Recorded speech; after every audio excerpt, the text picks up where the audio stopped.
Restart. Actually, here. I'm just going to give it a minute to make sure that the connection's okay, which it seems to be okay so far. And to kind of shake off the anxiety of hitting that go live notification button, whatever. I'm actually going to thumbs up this song because I already know I like it.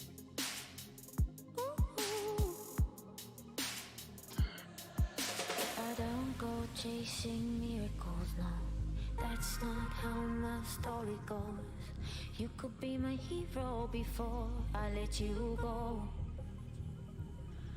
Cause I don't go chasing fairy tales, no. That's not how my story goes. I've been down this road before, I've seen the fall. And I won't fall for you. I've been there before. Don't wanna fall for you. So let's hide, and my thought can't lose. No, I won't fall for you. It's always so hard to begin. No, I won't fall for you. Deep breaths. I can do this. And I won't fall for you. Actually, I'm gonna grab a... Oh, there's the ding. Yes, I know I'm live phone. You don't need to remind me.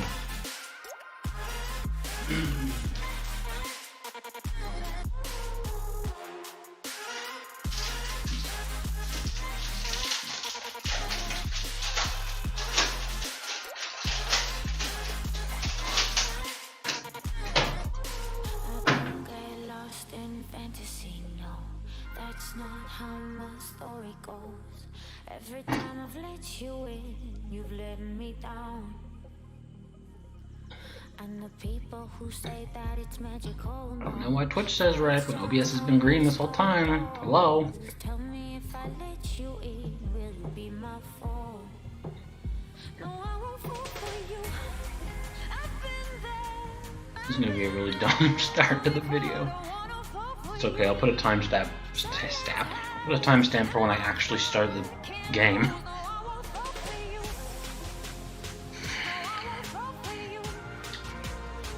God, stage fright is so real.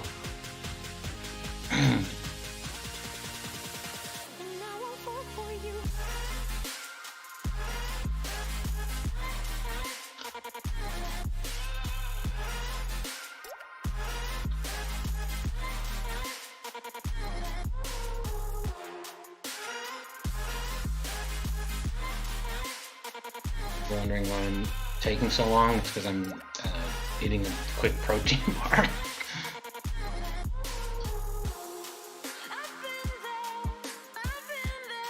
There you go. I'm about to play a game. It's, you know, it's a process. I'm currently eating a I'm eating a protein bar because I could have done this before I started, but whatever, man. Wait, is the song over? Oh, we've started. So I like this song. I go.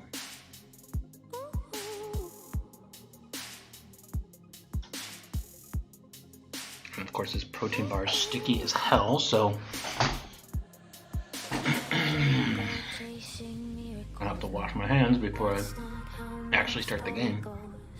You could be my hero before I let you go.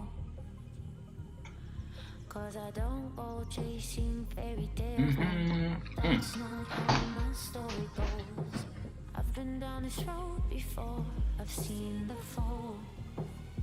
And I won't fall for you. I've been there before. Don't wanna fall for you. So let's hide, and my thought can't lose. No, I won't fall for you. No, I won't fall for you.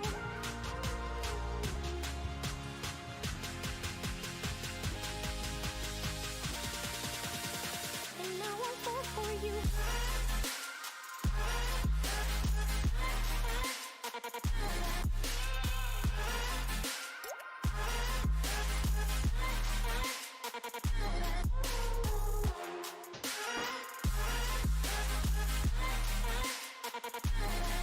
Okay.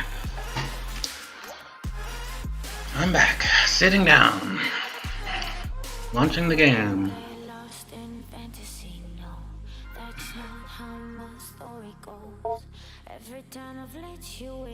See if it'll show up. Oh my god, that's loud. Good. You gotta turn that off because the game music is important. Okay, so yeah. I mean, we'll start with the basic hand, but I might change my hand throughout.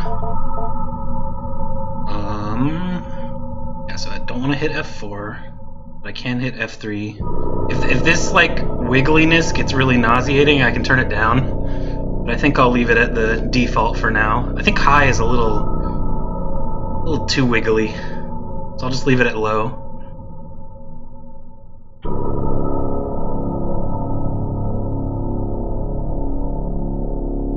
Check something real quick.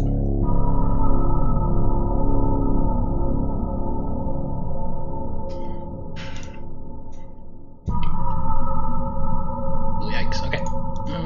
Good.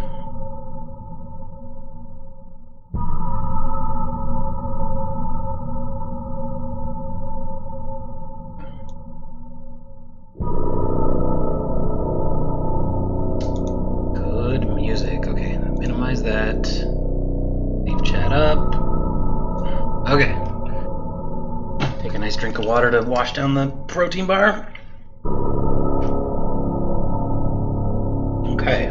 The game actually starts at... I'll just leave it till 7 minutes to make it easy to remember.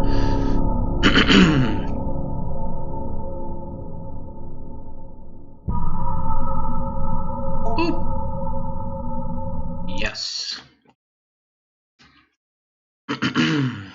Alright, this is a FMV, full motion video, point and click adventure. It says it's based on Cronenberg's, if you've heard of Cronenberg's. Yeah, the game is designed to be played with a mouse. The input required of you is based around clicking with the mouse buttons. The right mouse button will change the current input function. Right. So go from pointy click to grabby hand. Pointing, can you interact with things? Okay. Right. So this is grab. So there's grab and click, basically. Inside the world, mainly picking up object, move to another position, pick up trash, put it in your trash can. And if you try to right click while you have something in your hand, it'll do it. Okay. This has two endings. One where if you like figure everything out and are a genius, and then one if you're just a normal person. Hope I get the genius ending, but might have to play it twice to actually get the keep an open mind about using your hand. Okay. Yes. 1, 2, and 3 to reposition. Very good. Oh. Can I click on... Okay. Yeah, I remember the settings. Oh yeah, and this is to remind you of the settings. Good. Yep.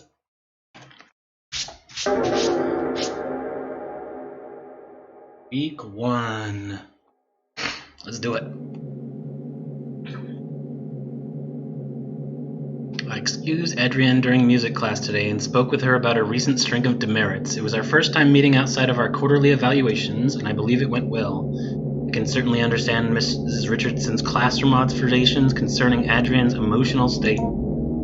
She was, of course, intensely shy when we first met. As I understand it, she is similarly withdrawn in her classroom activities and only speaks or acts when she absolutely must.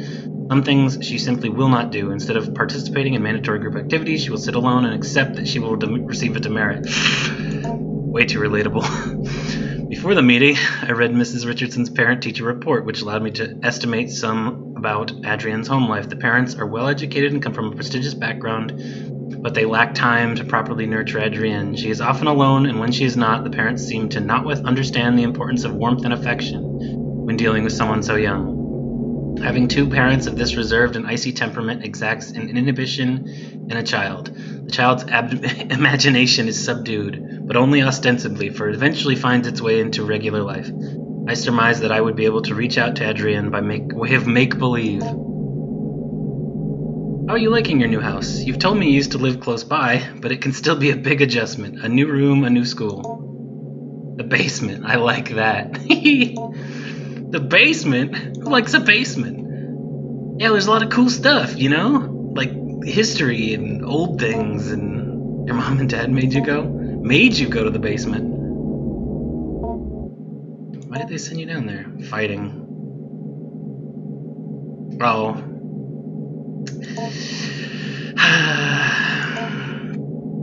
No, will they? Yeah, that's way too relatable. When you relate with people who have a lot of conflict in their lives, you gotta focus on something else, like a game, perhaps.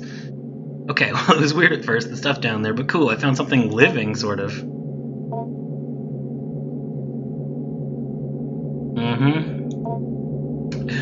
The symbols of Adrian's story seem to carry their own traumatic weight. Yep. It's quite often that you find yourself expressing your issues through art and that kind of thing. And her exploration of the basement may very well be a vehicle for the conveyance of her anxiety. Yep. Whatever might come of our next meeting, whether she will engage in similar make-believe, I will set down her story here. Adrian's story begins with her delving into the basement with a trash receptacle and the goal of cleaning up. Good. Good thing to do, clean up all your trash. She discovered one of the walls that was covered in plastic bags. She went to investigate, intent on tearing away whatever they covered. Okay, so you gotta... yeah, click on it.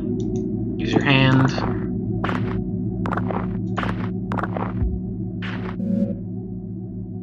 Upon removing the plastic trash bags from the wall, she noticed their interior lining was covered in glass. Ouch! Like a window offer. No, she said like a mirror. Reflecting inwards to the animals they covered. The animal they covered. Here's where the material reality of the story took a turn for the explicitly fantastic and imaginary.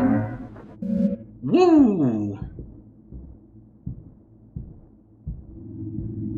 Yeah.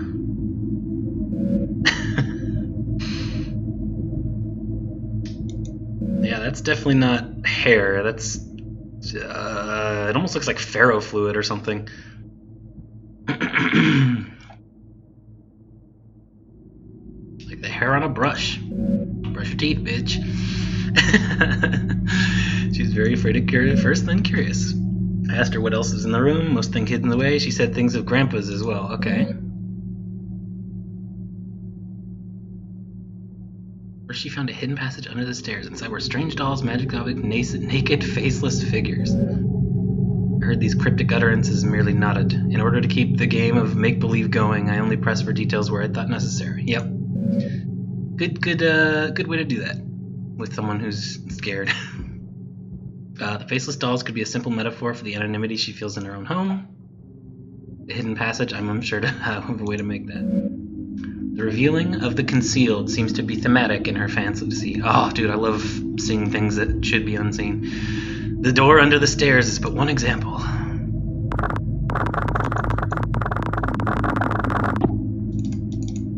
Okay, fine, I'll go back. Wait, question mark? Okay. I can turn... I'm assuming it'll be more obvious when you can actually click on something. Aha, you cannot explore here without some form of light. Oh, I can't even turn that way without some form of light. Okay, cool.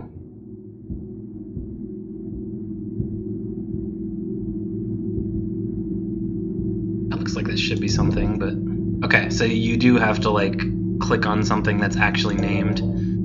Okay, well, obviously, pick up your trash. There's some trash. That's not trash? Oh, I can't clean up this trash? Huh. Oh, I want to clean up the trash. I want to do my due diligence. Do chores. Are those? Oh, okay. Those are trash? Those just look just... I have no idea what those are. Once she removed the panel, she found the magical hidden passage. It was very specific about what she took. She found a magic book, a magic doll, a photo of her late grandpa, and magic glue. That looks like Dobby. Obviously mannequins. You gotta have mannequins in a horror game. Can I can. Oh, glue. I like glue. It holds stuff together.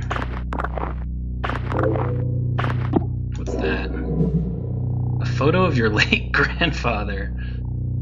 Mr. PhD. Wow, he's so smart. Why does he look so weird? On the reverse side of the photograph, there is more text. Good luck on your trip to the Urals. Oh, the Ural Mountains. Stay warm. He's a mountain climber, huh? That's cool. Eurasian steppe, shamanism. Oh, right. Okay, he's not going there for the mountains. He's going there for the people that are there. Interesting. Fusiform gyrus? An interdisciplinary study in sympathetic magic. A dissertation, Jacob Hart. The impetus of this research was the recognition of a particular pattern in fragments of documents relating to magic and magico-religious... Wouldn't it be magica religious practices? I don't know. I guess grammar isn't necessarily my strong suit. Numerous sources were drawn from. Commentaries on laws relating to the banning of sorcery and necromancy. Compilations of folk charms relating to love spells. Hagiographs? Okay, I don't know what that means. Of saints and their encounters with... I need to look that up. That's not hieroglyphs. Hagiographs. Hagiography, the writing of the lives of saints. Okay, so the Bible, pretty much. Or, I guess, just religious texts in general. Cool. Okay, I didn't really mean to... There we go.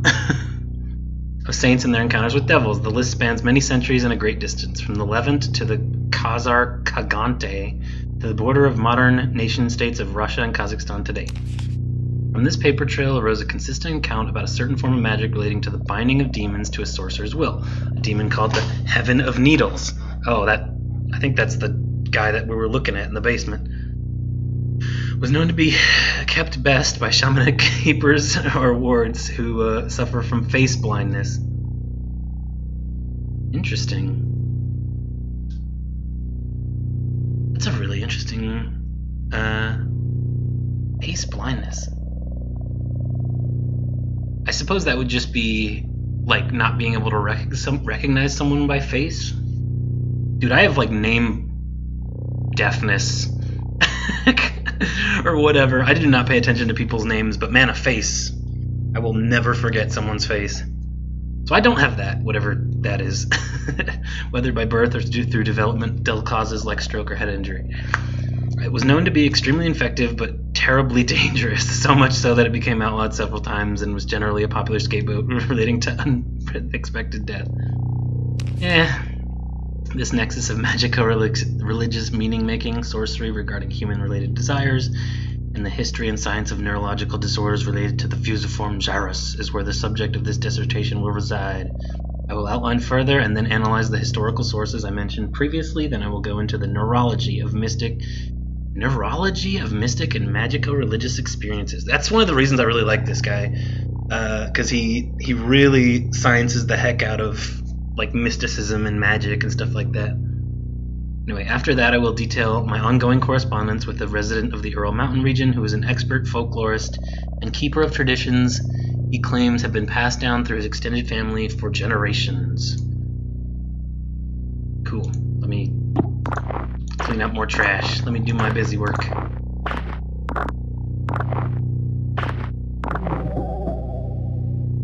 This space will not be dirty again until next week. Oh god, I'm gonna have to clean it every single week. All-purpose glue.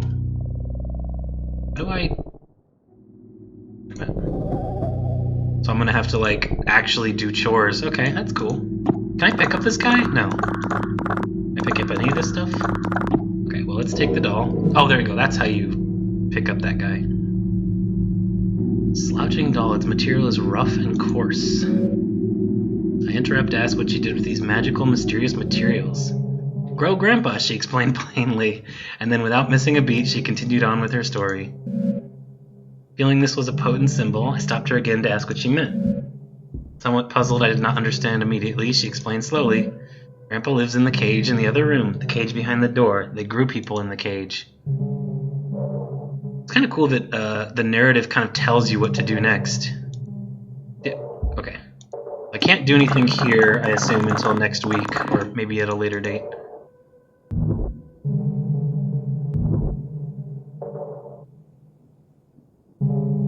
So how do I give stuff to him?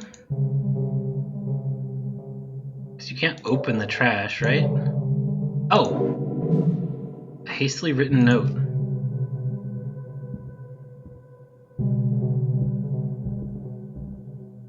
Wait, I have repeatedly called your homes to no avail, and so I am forced to leave this on here for you all. I found William sitting in the corner of the enclosure area, seemingly severely concussed. Whiskers was gone, so William is a cat? In none of its usual hiding places, I immediately suspected the worst. The project thus must be suspended for now. I am leaving up the usual mirrored coverings we use to keep the anthropoidic void sealed. I've done my best to lock up everything on such short notice. It is a hasty fix, but it will require some time to find a more permanent remedy. I'm honestly hoping you do not find this note, as I intend to lock the house down too.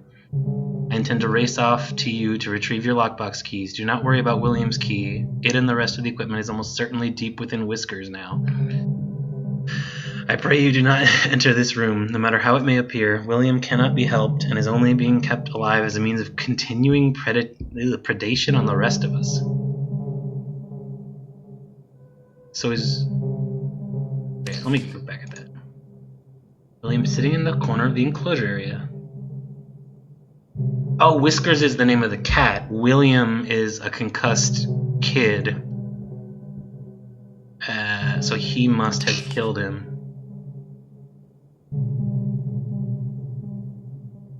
So I need to find Whiskers. And maybe run away from William? I will say once again, no matter what state you may encounter William in, he cannot be helped. I have sympathy for the young man, I truly do, but I found on his person several photos of his late sister, which would imply certain risks he knew he was taking. Our extant research materials have now become possible liabilities, either criminal or professional in nature, so I have stashed them away. I believe I let you all know how I might do this if we were ever to experience an event such as this. I hope you all remember what I told you. So long, then. I mean... Okay. For the sake of university obviously I'm going to go in and interact with William. Come on, this is a horror game. You can't just, not do the horror things. For the sake of the university policy and the health of any future career you hope to have, you will abide by the non-disclosure contract you have signed. Do not break the anthropoidic vacuum without my prior consultation and approval. Anthropoidic vacuum? Anthropoidic means other pertaining to humans, but so don't go where no men. I guess that's the stupid way of saying that. Do not break the anthropoidic vacuum without my prior consultation and approval. Don't go where no people are. Any anthropoidic forms brought into the enclosure area must not be left unattended. Okay. When not in dormancy, the sample will attempt to take anthropoid shells. Okay. So, what is an anthropoidic shell? I gotta look that up again real quick. I am correctly anthropoid. Anthropoid definition, maybe? Okay, shut up. Oh, okay, right. So anthropoid is specifically something that resembles a human. So I guess the mannequins. The mannequins would be anthropoid forms. Let me go back to do not break the anthropoidic vacuum. have to figure out what the anthropoidic vacuum is by playing more. Anyway, so the sample will try to, I guess, possess the mannequins, I would assume. Please see shell notes for more on that. Okay. So can I... Is there any way to look back at my notes?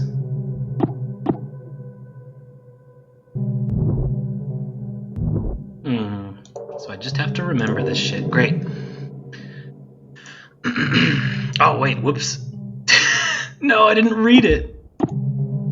Uh-oh. Okay, well. Read now, yep.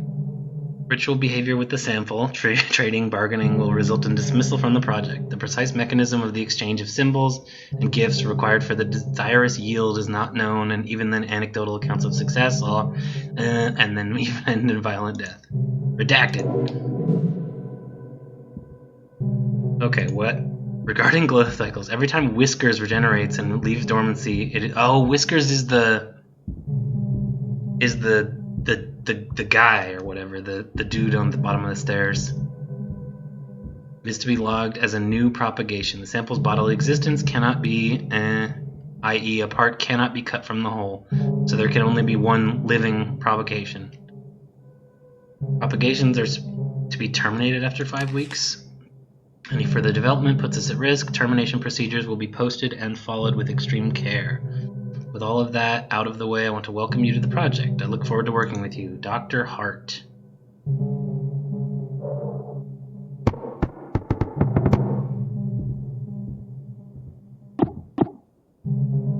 I'll be real, I am a bit miffed that I can't reread thingies. Journal. Where's the journal?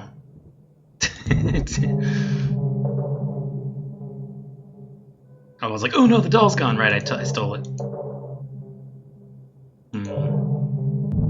Alright, I will just have to make do with memory. That's gonna suck. And of course, the memory of the thing I didn't even read because I clicked too fast. Beyond the door in the room, the cage was hidden, concealed in another cloak of inward-facing mirrors. Uh-oh. A hidden cage lined with mirrors. It is strange, almost poetic. The elaborate fantasy of self-reflection, concealment, captivity.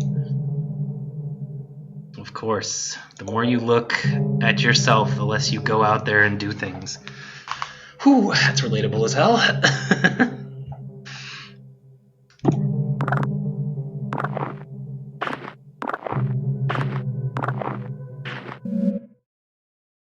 At the cage, she finally cast her spell, but it was a bit confusing, she confided at first. She took the magic doll, the magic glue, and the photo of her grandpa, and she combined them, and she wished very hard. I can only assume in this fantasy that next her wish would come true, and what child's story would it not, right? Okay.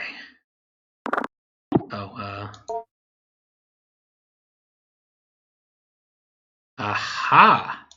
Particular human representation, generic human figure. Interesting. A tangible symbol of intention and desire. It's almost like a voodoo doll, kind of. She put Grandpa in the cage, assuming that was part of the ritual. She was not clear on how it worked. What precise instructions she could glean from her grandfather's magic book was complicated by her reading comprehension. I mean, my reading comprehension is okay. She wished with all her heart, and then she told me she waited for something to happen, anything to happen, and after that time she began to cry. Aww.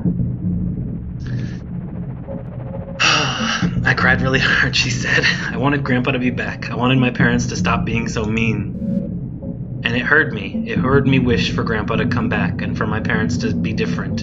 Ooh, okay. Different. Stopping being mean and different are... I don't like that. I could feel it through the walls, and it felt me through the air. I asked her exactly what she meant. She could only repeat what she said. I mean, it's relatable. By this time, lunch was almost over. I said goodbye to Adrienne, and she left to rejoin her class.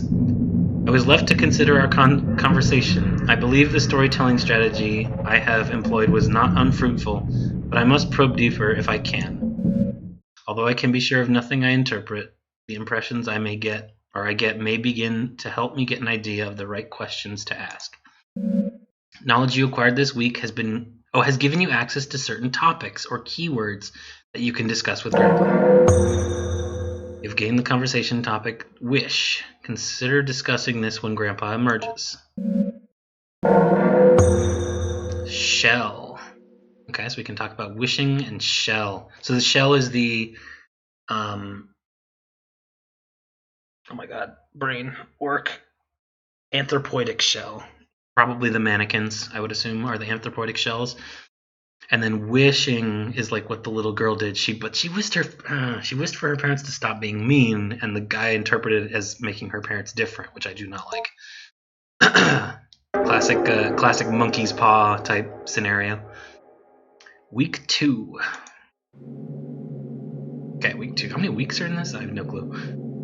I hear it's about an hour and a half in length, although I am talking instead of reading, so it might take me a bit longer. And I'm also looking at everything, which is also kind of how I like to do things.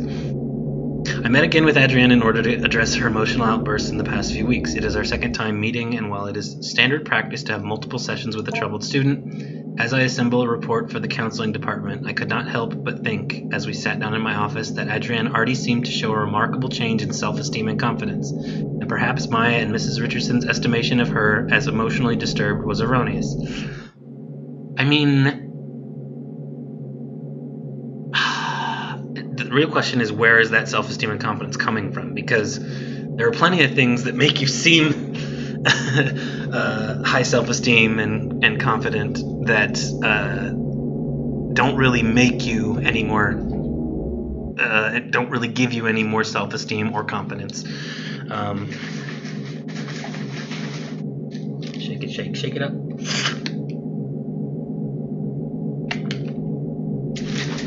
Okay. Yep. The paralyzing shyness and withdrawn attitude Adrienne possessed last week was not entirely diminished, but she seemed to hold herself differently this week. However, this only lasted as long as our conversation pertained to initial introductory pleasantries. Yep. The moment you gotta talk about your pain, gets a lot more real.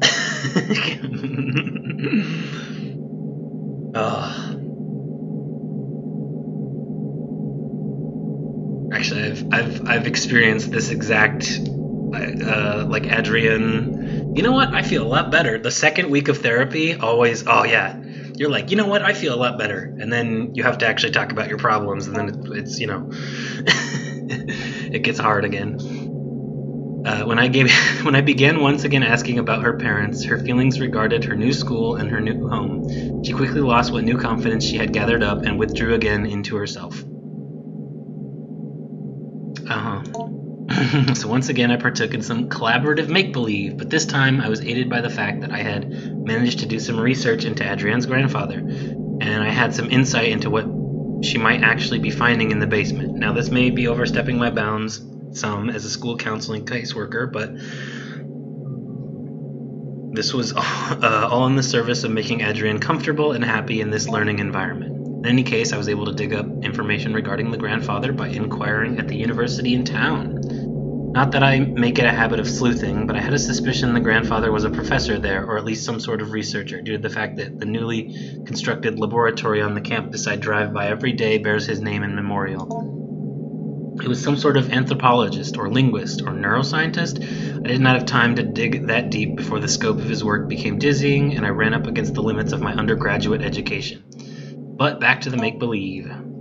What is your grandpa like? Is he a smart man? Not anymore, but I'm teaching him.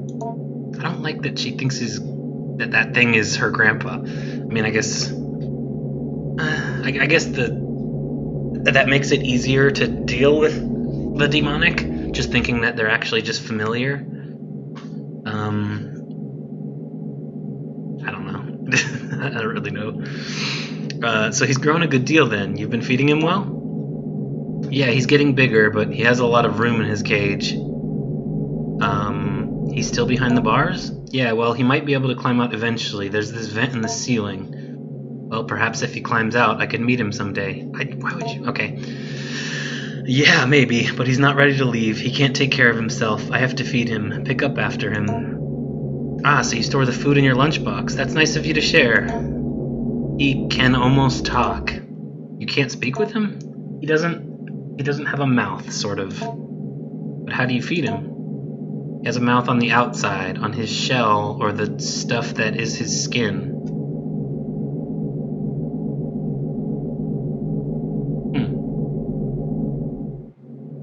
This is interesting to think about. I'm a little confused. Maybe you can go through the typical day with your grandpa. Okay. I asked her to explain how exactly she goes about growing her grandpa, and Adrienne began another tale. According to Adrienne, in the week that had passed, much had changed in the basement. Aha! So the little thingy in the hairy thing that was here before is gone. Yep. Glue. Oh no. Oh, that's the crafting. Oh, here we go. Okay.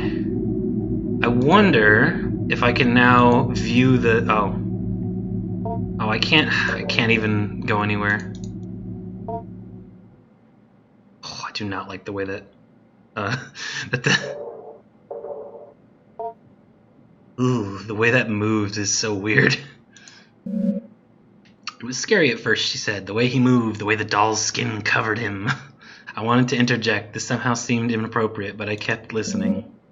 When I look at him, she continued, when I think about him, he grows and moves. It's like he's growing for me. So he's growing bigger now, I asked. Yes, she said, bigger every day.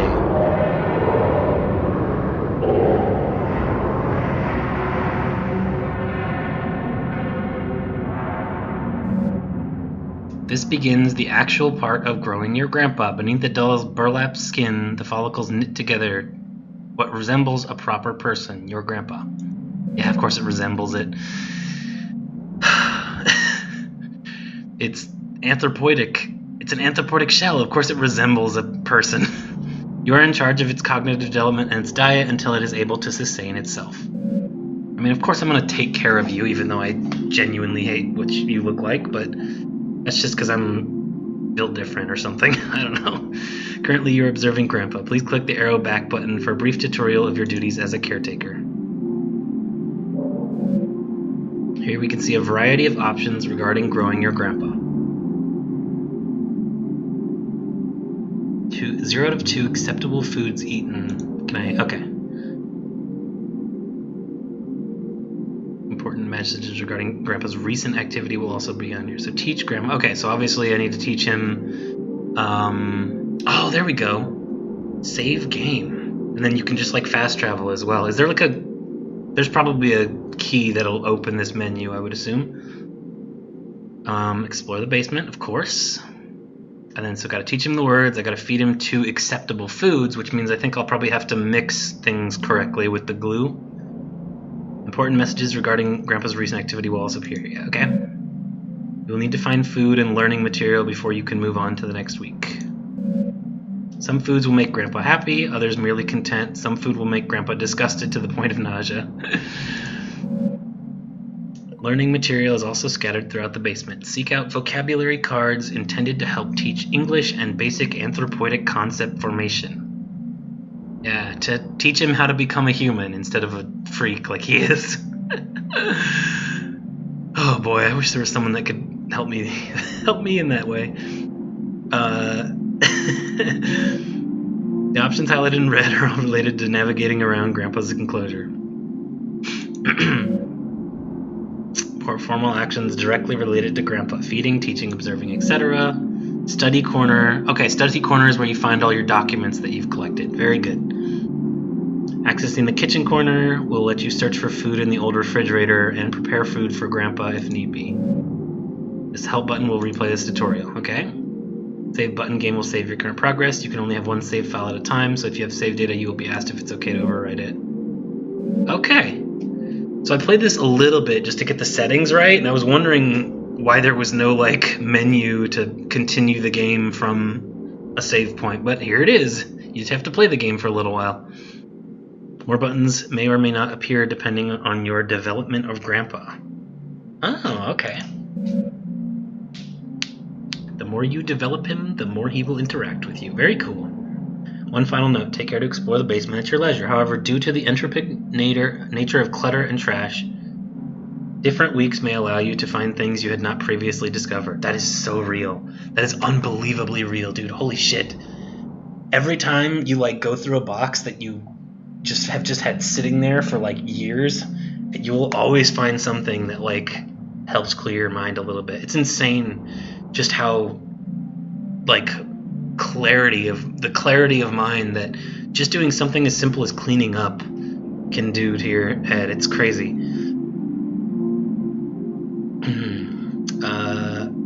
Yes. Good luck.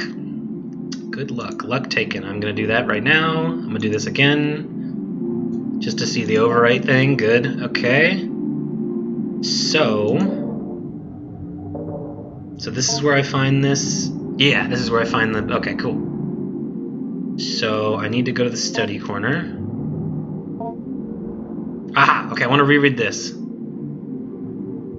Sample's exposure to some of our neuronal activity is unavoidable. However, the speed at which its desirous yield is produced can be dampened by several precautions regarding libidinal and emotional urges. Libido. Keep conversation not related to lab work to a minimum. If you begin to suspect you are developing attachments to your colleagues, contact me as soon as possible. Right. Literally impossible. It is quite literally impossible to not develop attachments to those that you see on a regular basis. I mean, if you are even a modicum of a human being.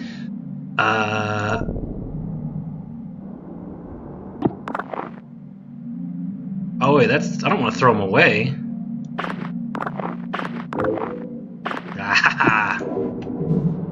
A set of procedures regarding disposal/internment. The researcher will seal off the enclosure bars, ensuring minimal gas leakage during the later fumigating process, and then retrieve the burn barrel and place it near the enclosure. Allow at least 48 hours of time where the current growth cycle experiences no human-related stimuli. Do not enter the enclosure area nor any part of the basement. Ideally, you will not be on the grounds at all. I don't know, it feels so sad that like these are all methods of just never interacting with the monster. After 48 hours, 2 researchers were up to the basement wearing their assigned mirror mask, mirror apron, and powered air purifying respirator. The researcher will use the vent system to fumigate the enclosure area. Wait 30 minutes and then use the fan system to ventilate the enclosure. Keep the fans running during steps 3 through 4. Re-enter the enclosure area wearing your assigned mirror masks and apron. I really like that, like, their way of quelling the monster is to show it itself. And I feel like that's so relatable because literally the best way to talk to someone who is like insanely shy is just show a little bit of your shyness, even though you're literally live on Twitch. Oh my god. You can go back to the beginning of the stream if you want to see any of that kind of thing. Dude, I love fourth wall breaks when it comes to like produced content. It makes me feel alive. Anyway, the organism may or may not be in complete dormancy. If it is not in full dormancy, be assured that its capacity to act against you will be greatly diminished when it can only see itself in you and not something else. With your assigned powered drills, quickly remove any enclosure bars needed to access the organism. Put them aside for later installation. Powered drills? You mean like impact drivers or something? Because you're not going to drill the bars off. I'm assuming it's a powered drill with like a bolt bit or something.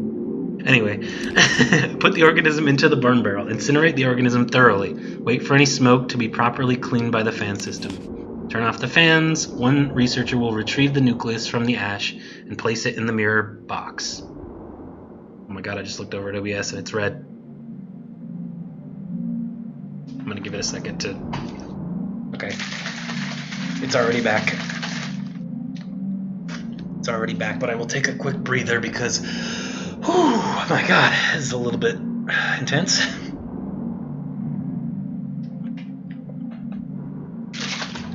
Oh, there's a code that I should probably remember, and I'm going to type in chat. 5.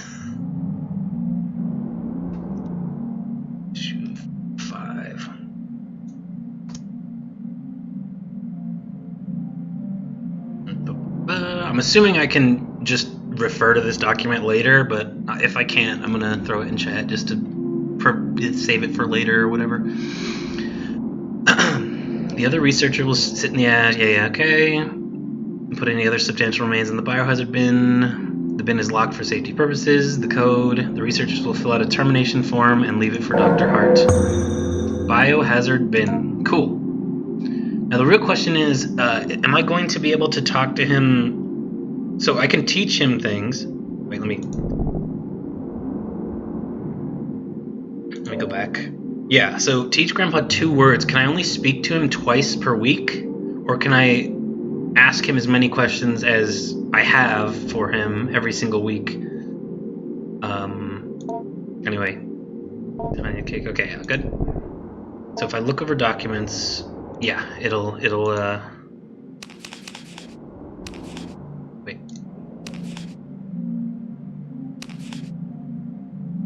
a minute.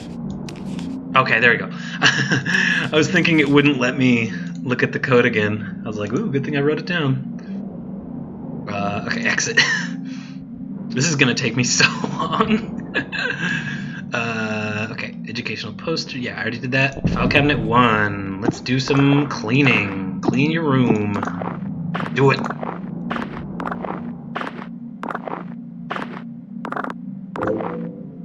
Ooh, what is that? I will figure out in a minute. Let me finish cleaning. Okay, fine, I'll look at this first. Cashews! Ooh! Oh, dude, cashews are so good. Like, literally one of the best nuts. Nice. An account of acquisition. It was said to pass from one family of steppe people to another, but pressed on its ultimate origin somewhere in the south. Okay. I love that it says ineligible. Or illegible. Illegible. God, wow. Ineligible. Somewhere to the south. I don't know. I'm so used to redacted from like SCP articles and stuff that illegible. Wow, I can't even say it. Illegible. In brackets like that looks so weird to me. Somewhere to the south, coiled in a bowl covered in incantations, buried upside down by a graveyard, a common late antiquity demon trap.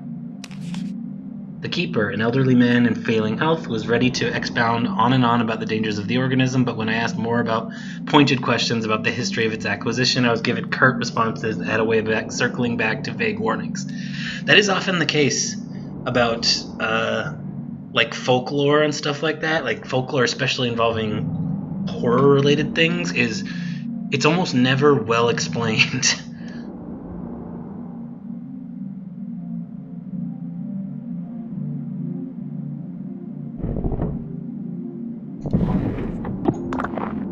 Almost never well explained.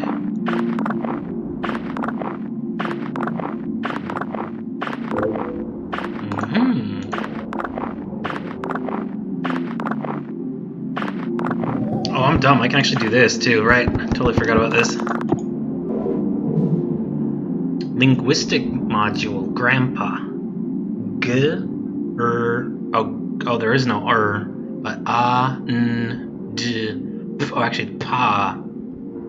Okay, I've seen this before. I've seen this in I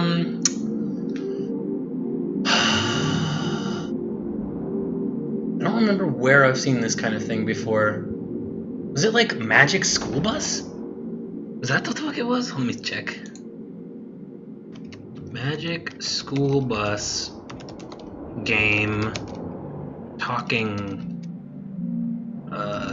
mini game.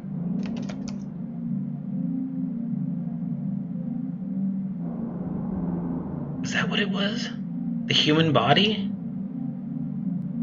And there was like a mini game where the mouth, esophagus. Wait, no.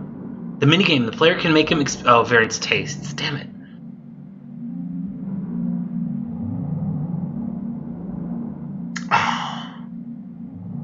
Unk, maybe? No.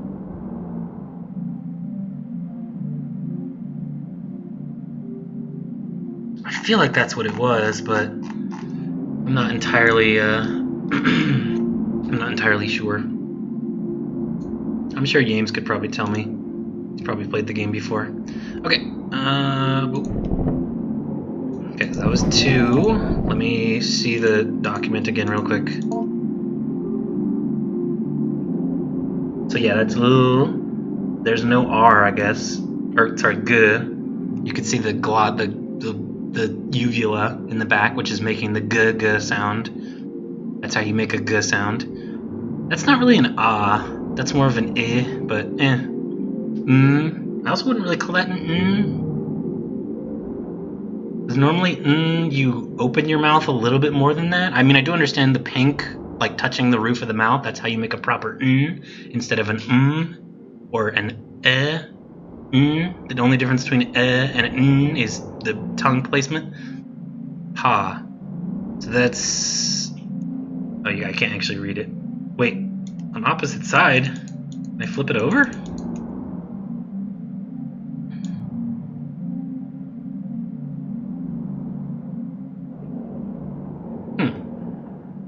Maybe I just have to find card number 2. Maybe I'll do that next week. Okay, filing cabinet 3. Let's clean you up. What is that? Oh, that is something I can grab. Okay. That didn't really look like trash. That kind of looked like something I could click. Can I click on these? No. Oh wait, those are probably little pieces of tape holding the bottom of this together. Yep, those are definitely little pieces of tape holding the bottom of this together. Aha! You remove the taped fabric the taped down fabric to reveal the cabinet's wooden bottom. Hell yeah! I love secrets. Notation regarding sample exoskeletons. Each growth from a cycle does not require a shell, but you may find the sample will often try and seize onto something somewhat flexible it can grow into. Along with any desirous yield it may generate, or also move from one shell to the next as it outgrows them. Like a hermit crab. Hermit. In the small amount of time I have spent with it in preparation, I've noticed it tends towards human forms. However, we should keep a tight lid on the anthropoidic seal in order to be cautious before we begin to experiment with exposing it long-term to anthropoid stimuli. Just let the monster be a human, man. Is that really so difficult? Cleanup procedures. I don't mean to be overly severe in tone, but Dr. Hart's work is very important, and the material we are working with is potentially very dangerous. I will be handing out a copy of this note as a reminder to everyone. I'm not trying to single any particular person out. We all have misconceptions about the nature of this project from time to time. With that out of the way, here are some things to keep in mind. The active growth must be thoroughly terminated via the correct procedures at the very least 4 weeks after dormancy is interrupted. It doesn't matter what you've done or haven't done regarding tests or procedures or how much the anthropoidic vacuum has been disrupted. We are not ready to go beyond 4 weeks at this point. Okay, so now I understand more about the anthropoidic vacuum. The anthropoidic vacuum is just don't present people to the monster, because the more he acts like a person, the scarier he gets. Relatable.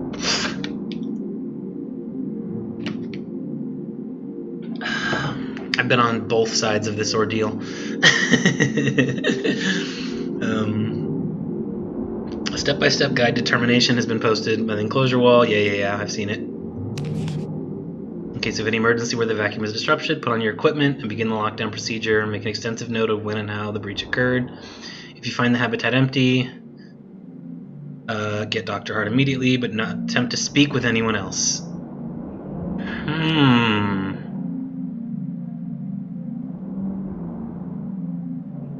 That's interesting.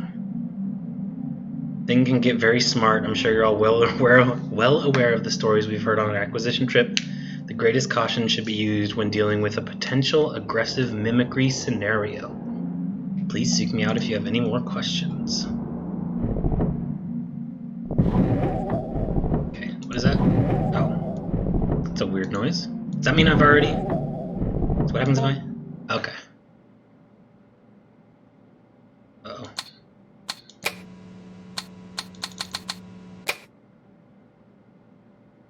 Oh, that's like a clipboard or something. I think that's the clip of a clipboard. Can I like put a note here? I mean, I obviously can't do anything with this right now, so... Okay, so take a kitchen corner. Prepare food. Soft fruit or vegetable, unappealing item. That's interesting. You have to put an unappealing item with the soft fruit or vegetable? Wait a minute, I should have cashews here. I guess it's... Technically speaking, cashews are fruits, but also you wouldn't culinarily consider them a fruit. You would consider them a nut. Lettuce. It looks edible. Grandpa might like this. Yeah, okay, I am foreseeing that I will have to play this more than once to please Grandpa. Brown banana. Ooh, but how brown though? Because I like spots on a brown, or spots of brown on a banana, but I don't like when the entire banana is brown. That's always super weird. Okay, so lower fridge. Wait a minute, so upper fridge would be... Are these just two shelves on the same fridge? Okay, I think these are just two shelves on the same fridge. Okay, so you get banana and... Okay, for a second there I thought, why is lettuce not in here? Oh, soft. It specifically it says soft. Okay. For a second there I was expecting lettuce to be in the unappealing item category. That'd be funny. Oh wait, unappealing item is this thing. I think. Okay, yeah. Because Grandpa hates people, which is why he gets super mad when he sees people and not himself. Okay, so I've done this, Can I just observe him?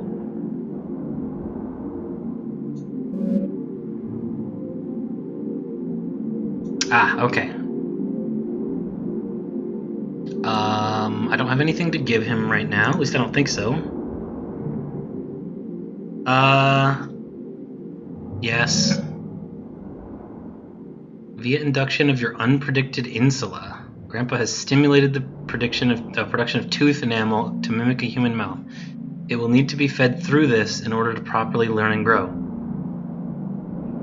Wait, via induction of your unprotected insula. I guess that because I interacted with him without having like mirrors on my face or whatever, he made a mouth to eat things with.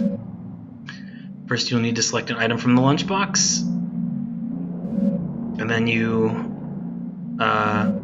so you have to give him, okay, interesting. So you have to give him either a nice food or a bad food?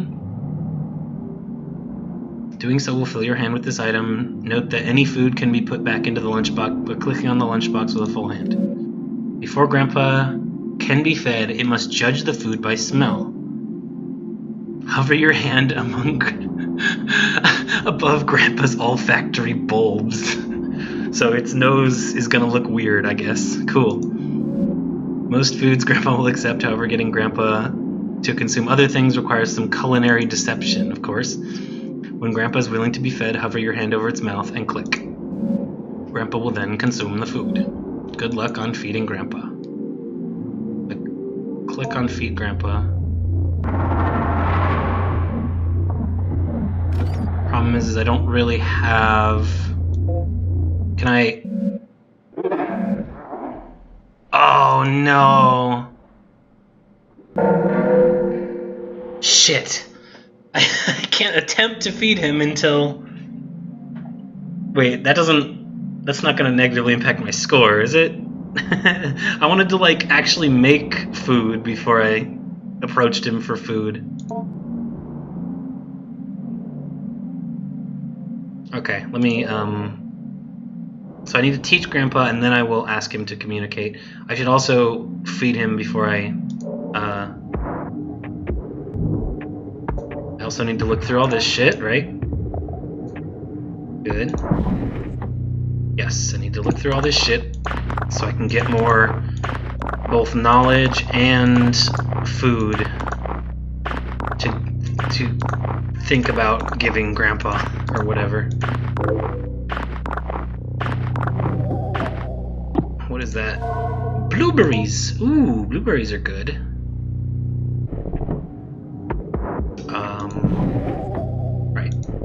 where I already was.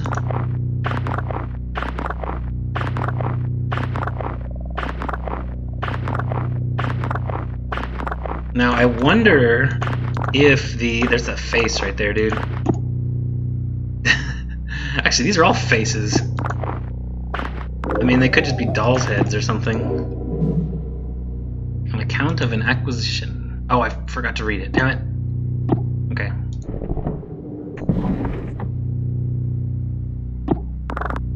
Okay, that's not the thing that I need the code for. That needs a key of some kind. Does it need 2 keys? Or is that just the 1951? That also might be important. The logo of the lock company or whatever. So examine. Something about the painting looks strange. Alright, let's look at it. I'm assuming I can grab something. There we go. Folder full of radiographic images. Okay. Okay, nothing new. Okay, gotta keep doing the dirty work.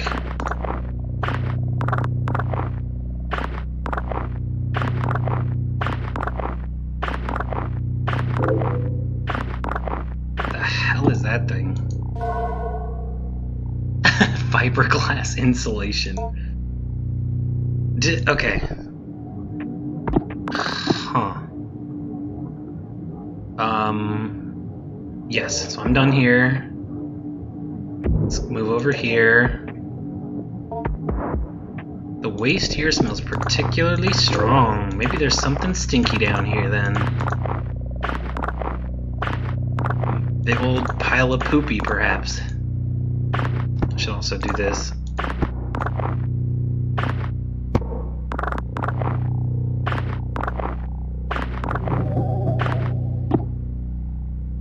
Okay, that's the only thing. Simple paper doll.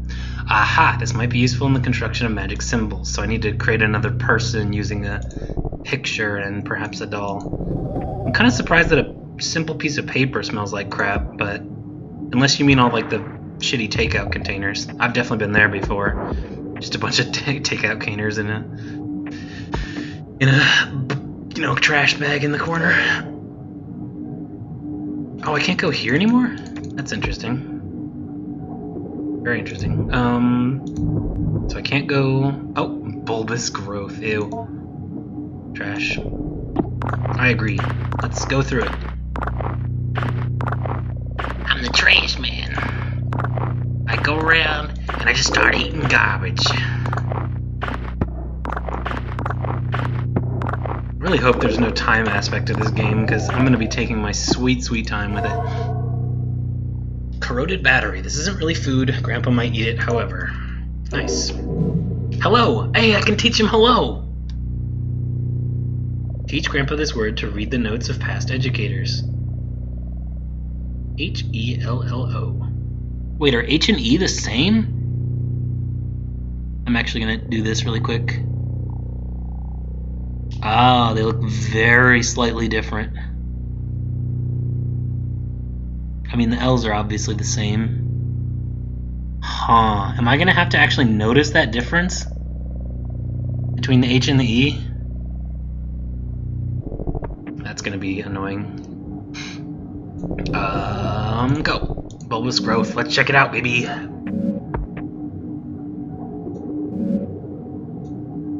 Okay, so I need a blade first. Okay.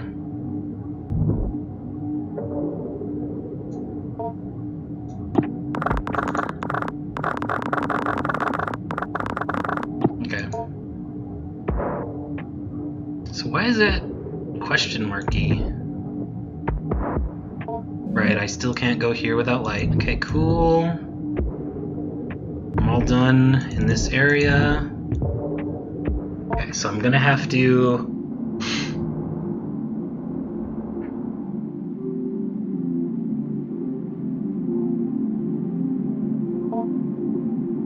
Okay, so I think I have all the stuff.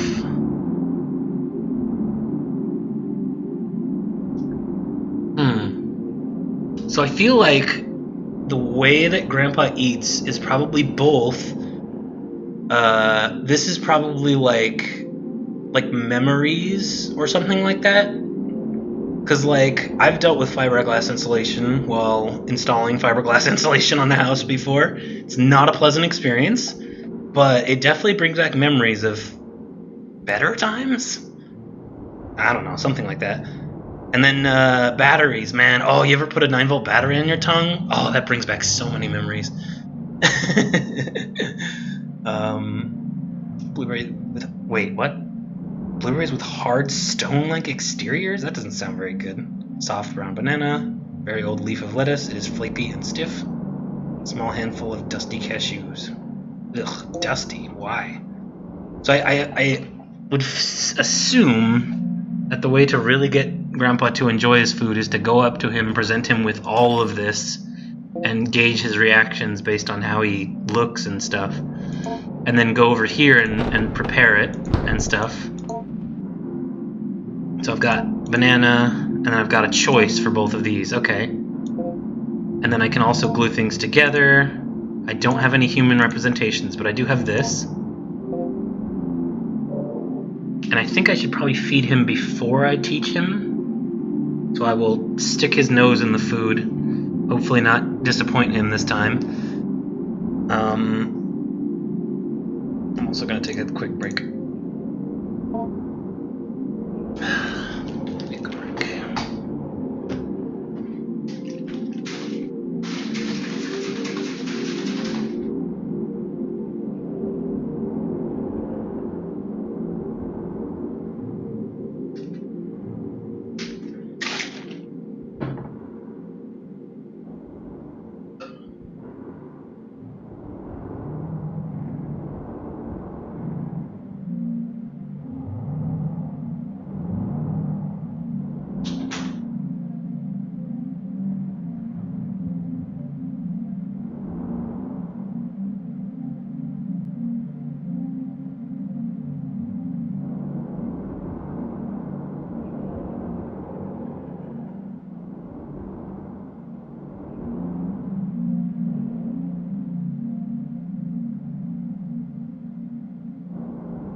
Grandpa, let's... Actually, this is the third thing on the option. I think I should do this first anyway, though. Okay, so where are his olfactory bulbs?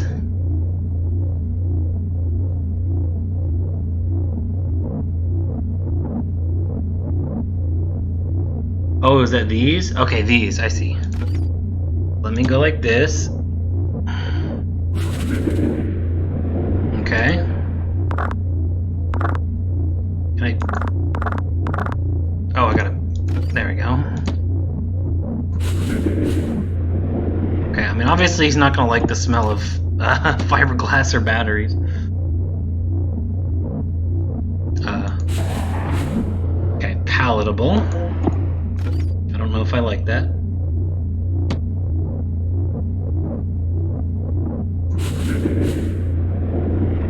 Okay. So palatable... Okay. So blueberries are palatable, banana is indifferent. Okay.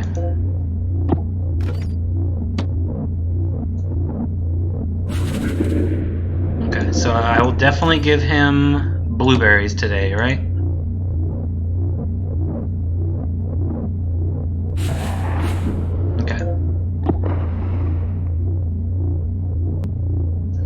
Acceptable as food, and I mean, is palatable. So palatable. So maybe I can just give him blueberries, and then maybe I'll have to.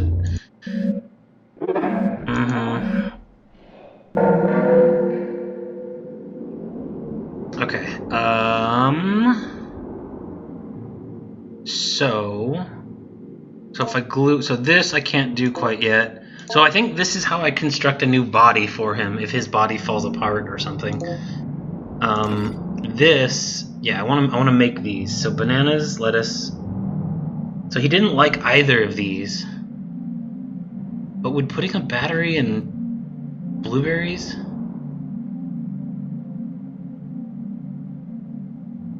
Maybe I'm overthinking this. So the problem that I have with this is if I go to the kitchen corner, prepare a food with banana and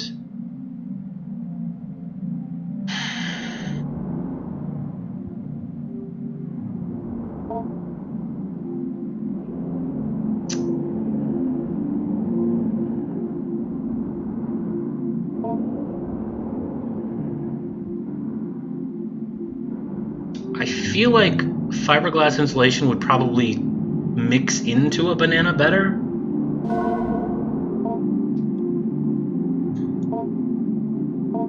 So I will do that. I feel like a battery would be too obvious. But maybe I'm overthinking it. Okay. Let me see if he thinks that that's suitable. So I think I'll feed him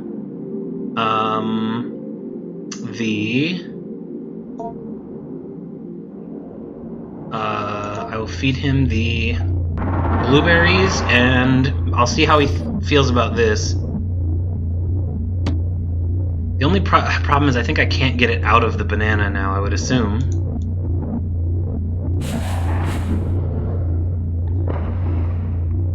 Like, should I feed him fiberglass insulation though? It seems like such a bad idea. Or would it have been better to put the battery in there to power him, because he's clearly not human, or maybe he is. Alright,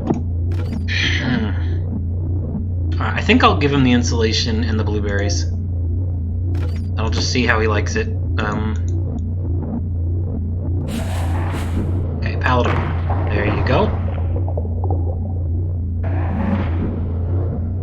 Appears to have been sufficient. Real quick, okay, I want to feed him two things before I leave, so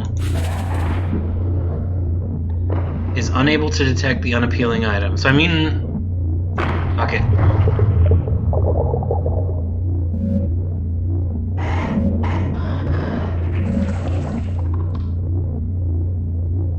Okay, so I made him vomit, which might make him give me something? Here, let me...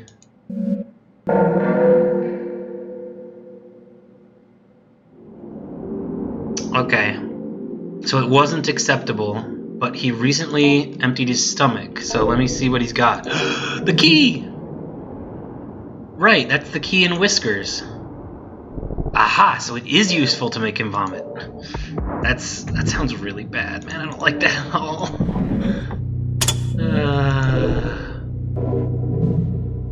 Oh, a photo of my mother as a young woman.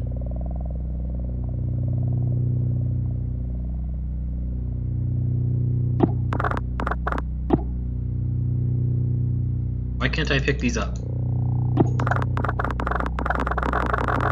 I feel like I should be able to pick these up. Alright, whatever. I guess maybe I can't pick them up because I'm too emotional about finding my mother. Now the real question is, would my mother go well on a paper doll? I mean, I don't see why not.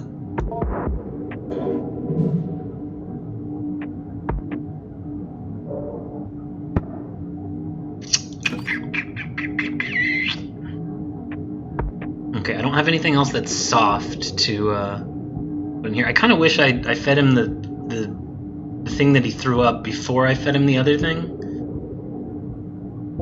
That may have been a good idea. Okay. Yeah, I've already cleaned up everything, I think. You can't like put something here, can you? No, I don't think so.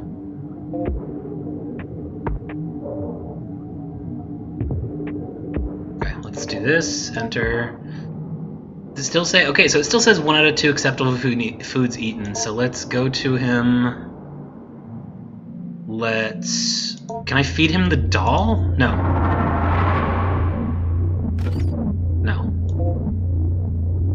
Okay, well, I'll just feed him the, I'm not just gonna feed him straight up the battery, that's dumb. I guess cashews would go better with blueberries than lettuce would.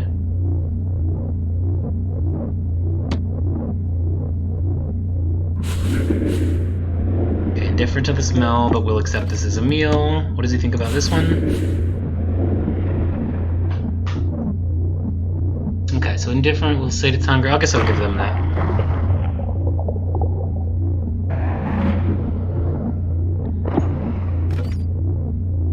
Okay, I will leave those in the lunchbox for now.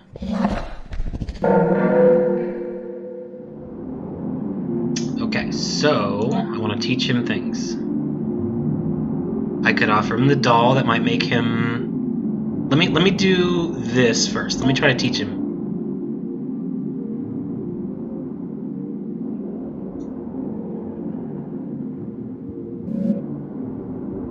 Okay.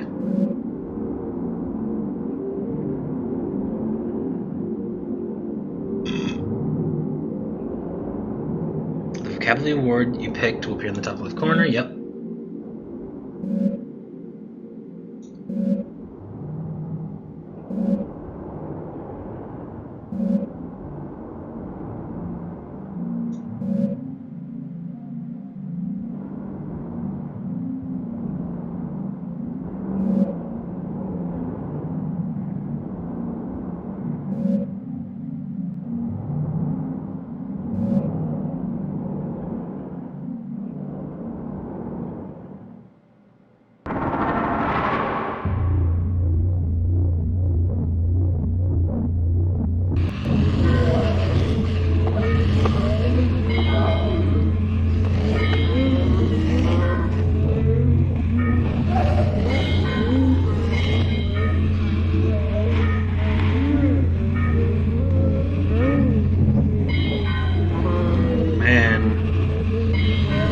This dude's larynx is shaky as hell, dude. Whew. Nice. Great job, dude.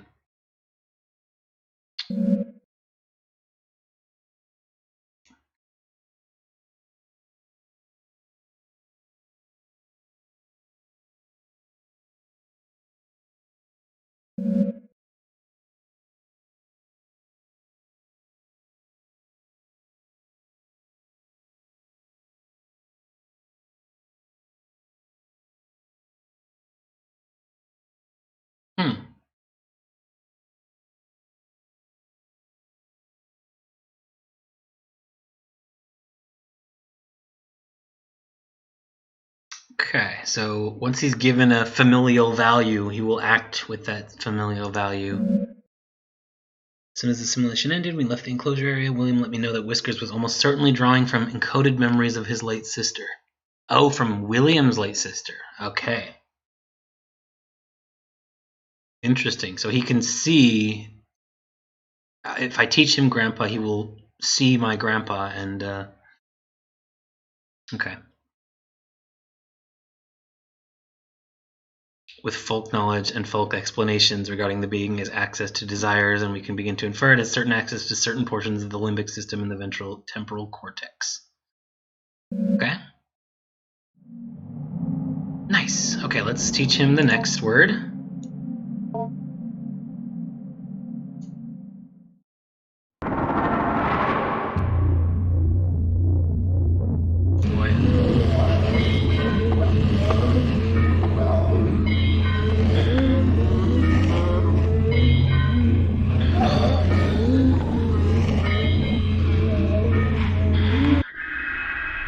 Oh my god.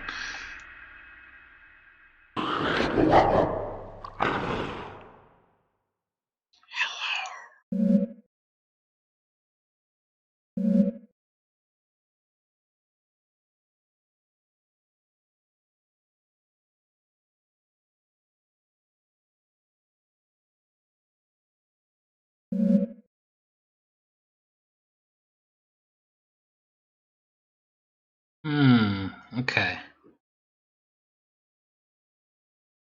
So it's probably going to take another week or two before he actually starts to converse with me and doesn't look like a monster. Okay.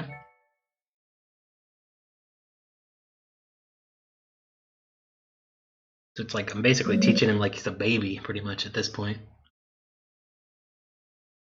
Started with the basics of conversations. Hello. Bonjour. Ça va? That's always the first thing you learn in any given language, huh?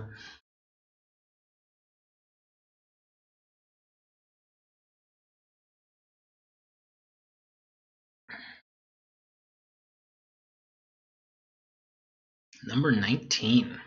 That's the growth number? Or that's the growth, because they kill every iteration of Whisker, so this is the 19th iteration of him, I suppose.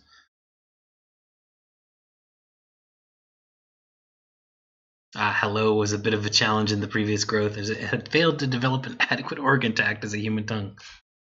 Yeah, human tongues are quite strange, aren't they? Okay, cool. So now I can ask him a question, or attempt to communicate.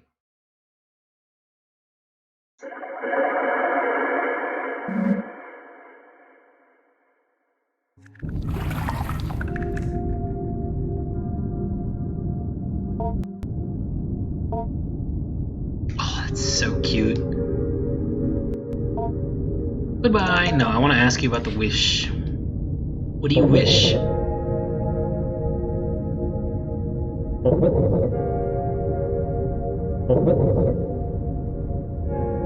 Mother, I will. Father, I will. New lives out of the air. The dark spiny filaments that make up the majority of Grandpa's big body begin to oscillate rapidly. The air behind your eyes, I can taste it. Air? You calling me an airhead? Bro, I've got a brain. Sometimes.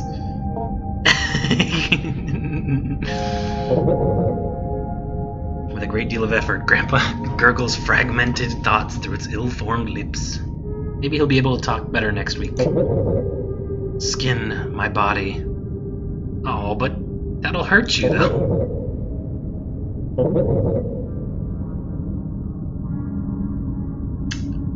Huh. Grow more to fit. Okay, so maybe I will give him the new thingy, or present him with the new doll.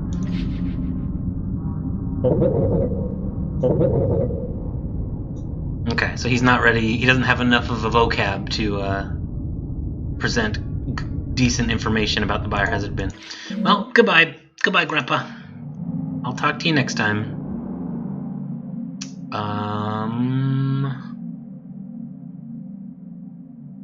I think I'm done here. Oh, right, there's that. Can I go back and see?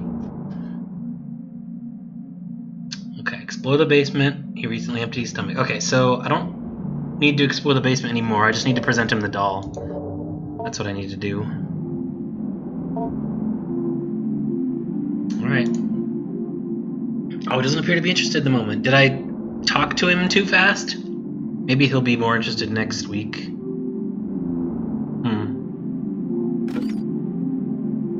Okay, is that all I can do? Do I need to explore the basement more? Oh, wait a minute, this is probably... No?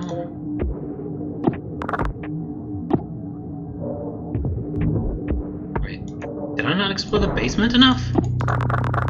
I have to do... Because I can't, yeah, I can't pull those out of here and throw them away or whatever. Huh. Do I just have to leave? How do I progress time?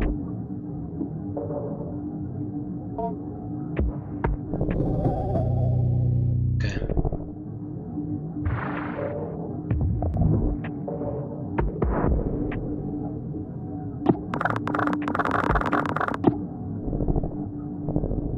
Oh, I haven't done this trash pile yet. Oh my god, am I dumb?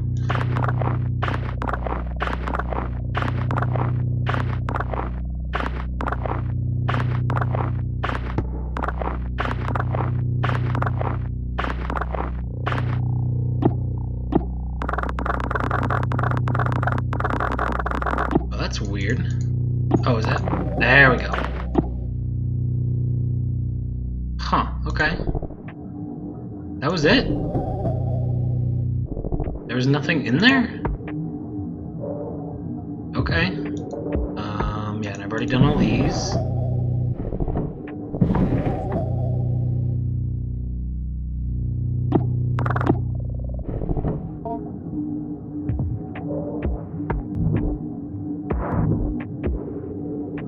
Oh!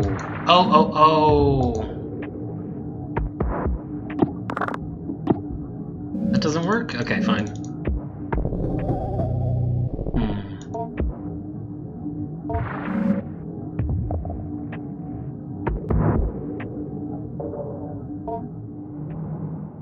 Oh, end week. There it is.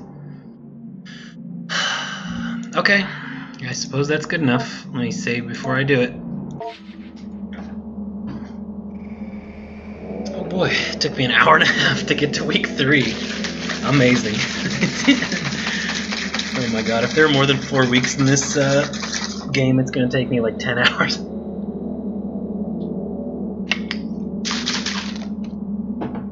Okay, I suppose though, now that I've got the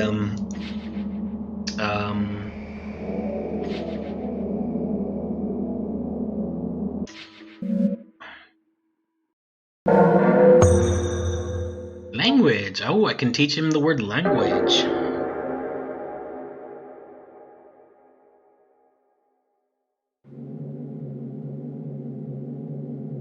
Mrs. Richards approached me the other day in order to remark on Adrian's development. She noted how much more at ease she appeared when called upon in class or when asked to participate in group exercises. I told her I had seen this change happen as well, and that as much as I would like to take credit for it, I can only guess dimly at what might be reshaping her attitude, i.e. Grandpa. Mrs. Richards posited that it was perhaps Adrian's family moving into their grandfather's property that caused the change. It apparently is out in the country, in a wooded area filled with wide open space and far from the bustle and noise of the city. God, as much as I like country, and I like visiting there, the city is so much better. Like, straight up, I live downtown in my town, and I'm so much better than living out in the valley, out in the suburbs or whatever. And definitely better than living out the road, because we have houses like way out the road as well, which are like a 2-hour drive from anything resembling society. Much prefer to live within walking distance of society. The grandfather, Dr. Jacob Hart, had jointly purchased the land with the university he was employed with and began constructing what he was intending to be a satellite campus for burgeoning psychological anthropology program he had a hand in establishing. Only one building ever ended up being constructed after Doc Hart died in a car accident when driving back from the property one day. Eerily, at almost at the exact same time, the grad student who was assisting Dr. Hart on some sort of project at the property vanished without a trace. I'm assuming that's William. The property sat in disuse for years as it was tied up in legal battles between Dr. Hart's next of kin, the university, the vanished grad student's family, and the other students Dr. Hart was working with. Eventually, the case was settled out of court. Only recently did the property fall into the possession of Adrian's mother. Obviously, I was not going to relay this whole tragic story to Adrian, who, for all I know, believes her grandpa to still be living in the basement of his home. Besides, I thought she might already know all of this. Perhaps the elaborate story she was constructing was her own way of escaping the morbid details of a life, or perhaps lives, cut short by the cruel force of fate and the cynical adults who squabbled in the aftermath.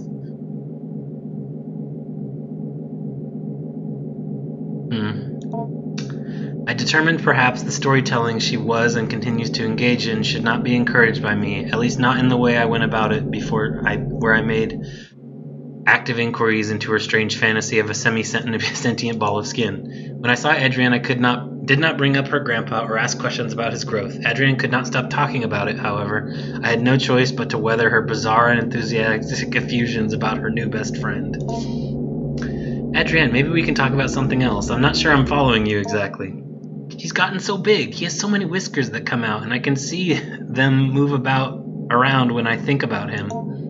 I'm not sure what you mean. I'm so happy Grandpa is back. He's so much cooler than Mom and Dad. Once again, for what it's worth, I have put down the story she told me as best I could. Adrian once again told me about growing her grandpa.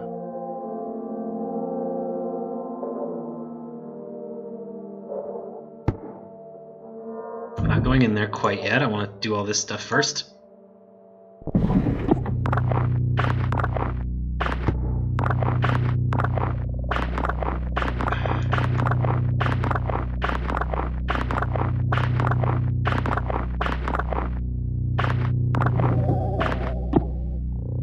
Okay, nothing new, but at least I'm glad that I cleared it out.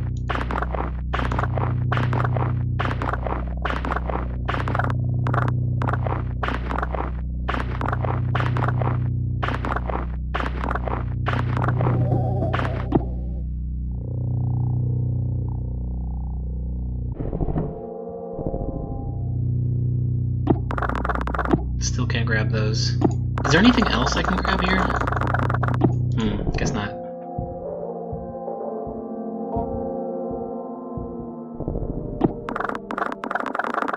Yeah, I don't think I can do anything else about the painting. Okay, we'll take out the trash though. It's time to take out the trash.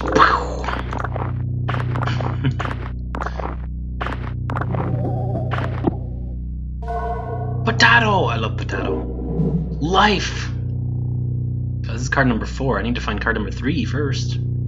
Or I guess I don't have to do it first. You can find them in any order, right? Leaf. Calife. Oh no, there's a bulbous growth over here now. I'm assuming I'll find the knife today. And there will be something interesting inside these bulbous growths that I'm finding. Indecision. This is going to take a while to teach, isn't it? I'm going to have to like hold down that left click for 5 billion years. Good thing I'm pretty good at aiming. Can I like... Oh, I thought I could click on it fast enough and my nails, my fingernails might be considered sharp edges.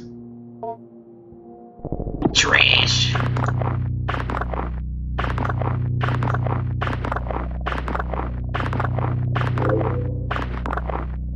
The hell is that? Is that an ear? Oh, it's a kiwi. That so looks like a person's ear or something. Great. Amazing. Kiwis are pretty good too, actually. Let's see. Are kiwis soft though? I might be able to... Oh, you know what? I could probably stuff a battery in a kiwi. Because kiwis are already like sour. Bananas aren't super sour, so it would make more sense for fiberglass, but you could probably stuff a battery in a kiwi. I mean, whether that's a good idea remains to be seen, but so this time I will make sure to I still can't go this way, right? Yep. So I'm assuming I get the knife this week, and then I can pop the little bubbles. Either that, or I get a flashlight or a torch of some kind, and I can explore this. I don't know. Let's see how Grandpa's doing. So 3, gotta feed him 3 things. Okay. And 3 acceptable foods as well, not just I assume there's nothing new here, right? There's nothing new under the sun. Oh, the cabinets! The cabinets can be further cleaned. Good to know.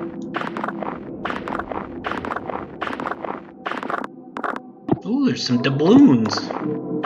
Were those there before? The ashtray. I do not remember those being there.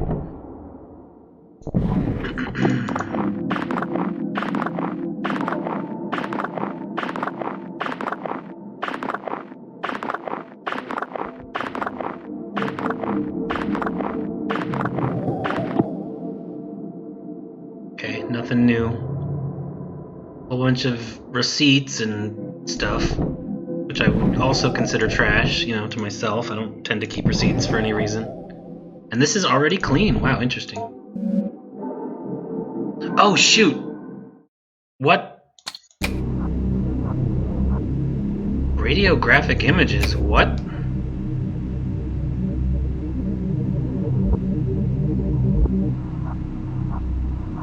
Genus Hydra. So those are the little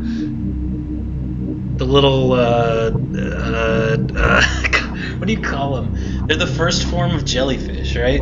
Or no, they're not. They're not jellyfish. They're separate. They look a lot like the first form of jellyfish, where it's stuck to a substrate, but they're a little bit different. I mean, Hydra. One of the biggest reasons we call them Hydra is because if you cut off a piece of them, it'll like grow into a new one or whatever. Kind of like the heads of the Hydra in Greek mythology. Anyway, they have myelin sheaths that are functionally the same as vertebrae. Okay. Myelin sheaths are... I need to look that up. Myelin is... Myelin is, okay. It is nerves. Okay, what am I thinking of? Myelin... and then, the myelin sheaths are the fatty tissues surrounding the cords of nerves that allow them to propagate information faster. And what am I... Oops. Oh, okay, not important.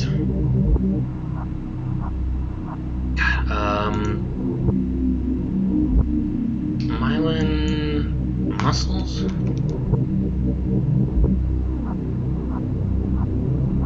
What's the name of the functional unit of a muscle? Functional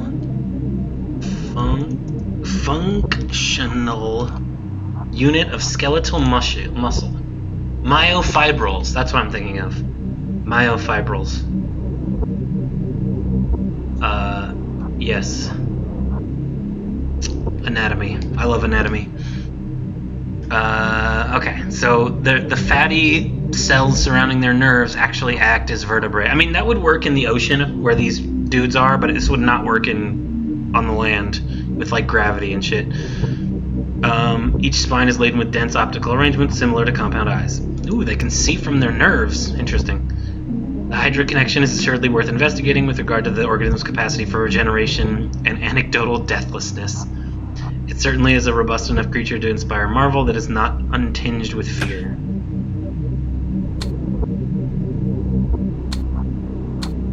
Where did I get these things from? I need to hold up. Orientation notes, acquisition notes.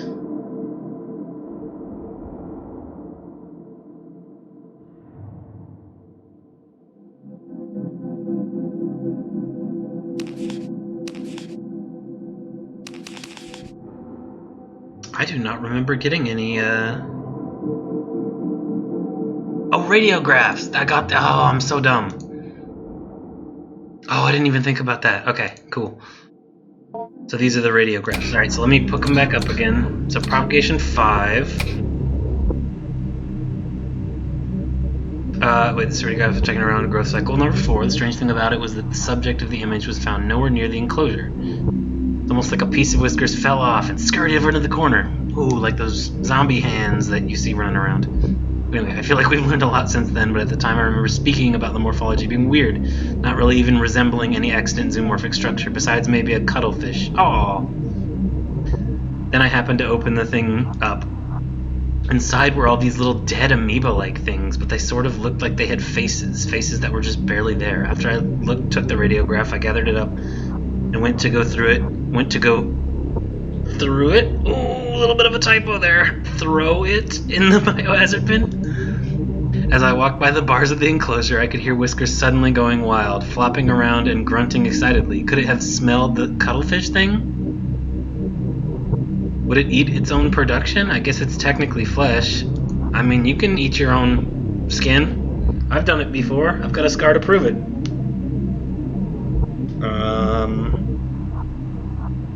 And it was not done out of curiosity. It was done purely rage. Okay. So without the stimulus of an active brain... Wait, sorry. This is beyond the scope of the project, but it could be that without the stimulus of an active brain, or more specifically a healthy and active brain capable of face recognition and theory of mind, Whiskers begins to pull whatever it can from the limited data available to it. Again, this is not our focus at this time, but I left a note for Dr. Hart just in case he wanted to take a look. So this was the first one, right? The Hydra? Yes, okay. Propagation number 2. Okay. So 5. That's creepy. So let me just read them in order. Exposure to mammalian forms, part of a series of zoomorphic influences, led to further understanding of the propagation's ability to stimulate the somatic cells, stem cells, that constitute fully developed animals. Oh, what's the opposite of somatic again? I just looked this up like not too long ago.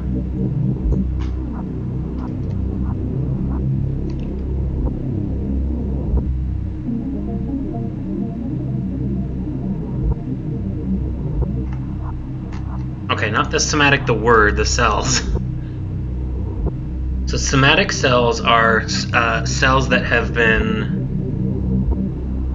fully differentiated and cannot, like, they're not stem cells. Oh, sorry, that was it. I googled what the opposite of stem cells was, and somatic cells is the answer. Right, I'm dumb. So somatic cells have been fully differentiated into their form and can never become a different form. Kind of like an adult human and not a baby.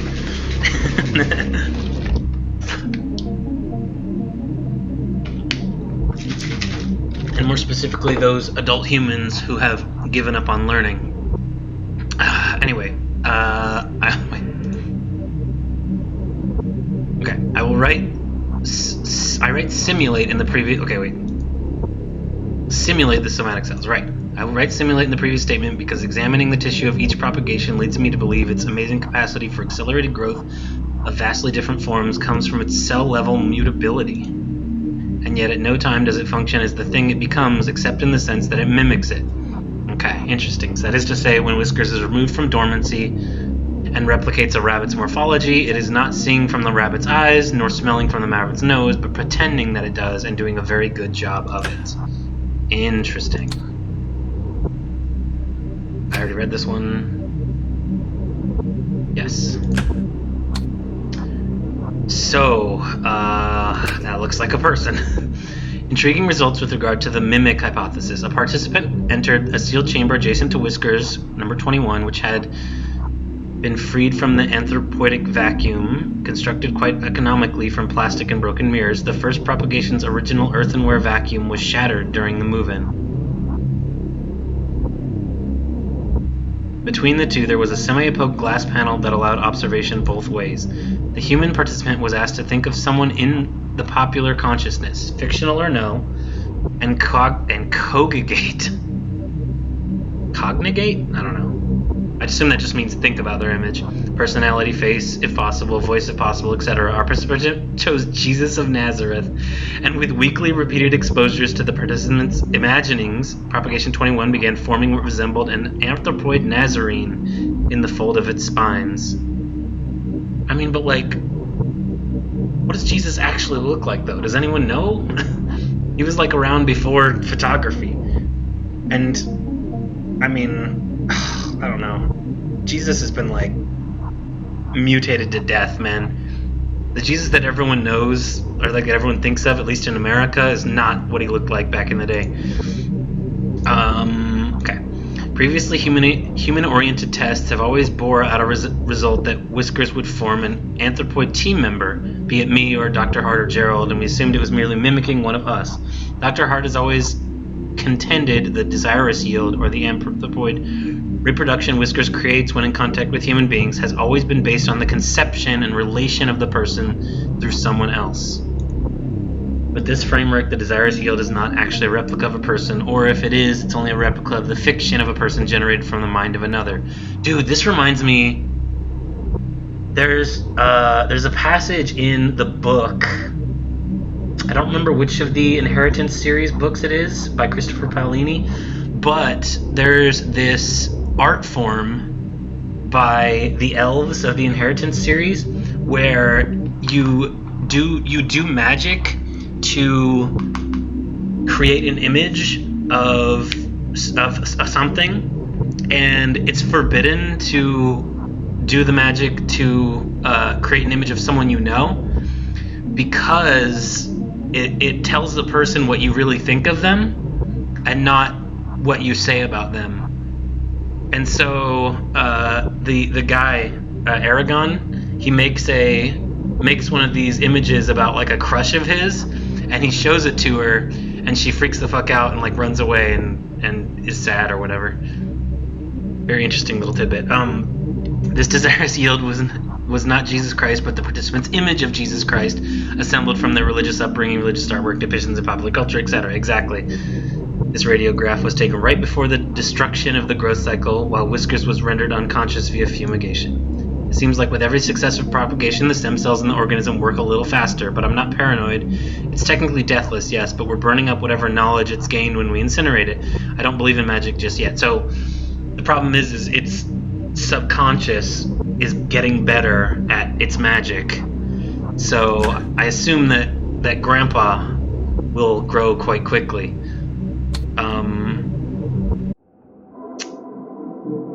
But the problem is it'll be this little girl's image of Grandpa, which is not something, because Grandpa isn't someone that she actually ever knew.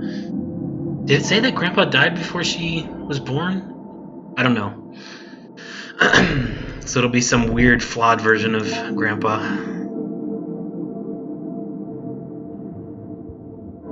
Interesting. Okay, back. So I can teach him words. I can feed him. I think I'll try to feed him first again. Let's put... Oh, you can't use the kiwi? Oh my god, a potato is a battery. If you do a potato battery. So that would work. That would totally work, wouldn't it? But does a banana really have the same texture as fiberglass? I mean, I guess it kind of does. Oh, I could have put it in the pear. Whoops, probably should have checked the fridge first. Actually, here, let me see if they were even concealable. Oh, it was a concealable thing. I think the potato would make more sense than this, though. If you're looking to conceal a battery, at least it would make more scientific sense. Okay. So, have I gone through everything yet? Yes. Yes. Just gotta recheck everything. Good.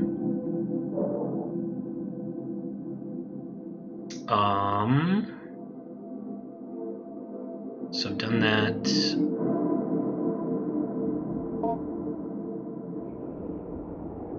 Observe him. Oh, it may need a food packed with vitamin C. A kiwi fruit would be an excellent remedy. I have one of those. I don't want to talk to him yet. I want to do these things first. But what is this? Right, so I do have to make him puke again. Can I do this? Okay, can't do that yet. So let's teach him... Well, actually, no, let's feed him first.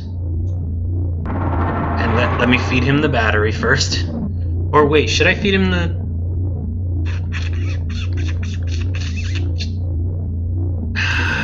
Let me see it. Sounds good to me. Please don't puke too hard.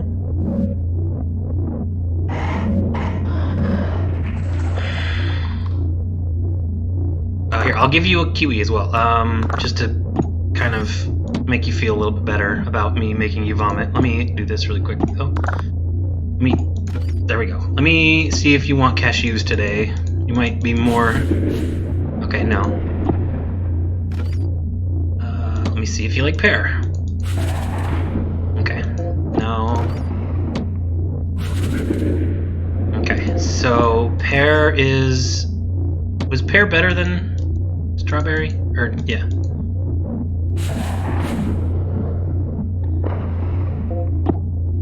Okay. Let me do kiwi. I think he'll like this. Ooh, okay. Well, I'll give a kiwi to you anyway.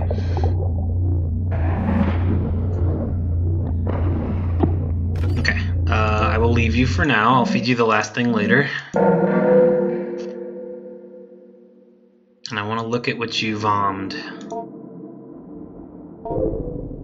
Hey, good. It's exactly what I need.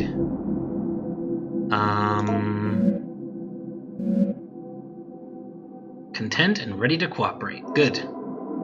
I haven't fed you fully yet, though. I need to feed you 3 acceptable things. I also need to teach you. So let me poke these thingies.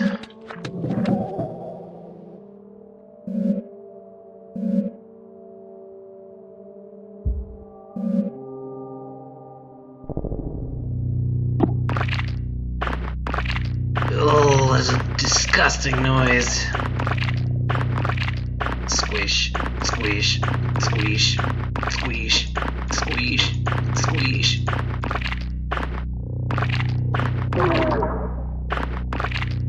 Oh, look at the little baby.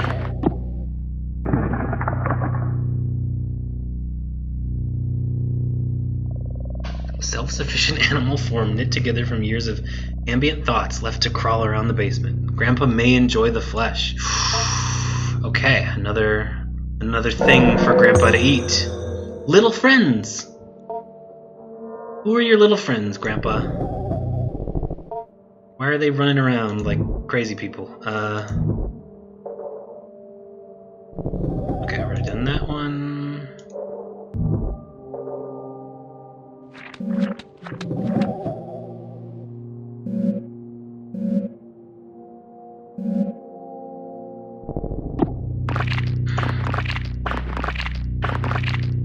Now the real question is, I wonder if you can glue a picture to the face of one of these things.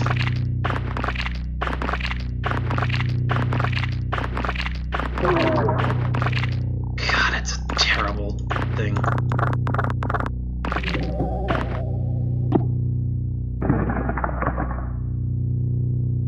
Self-sufficient animal form.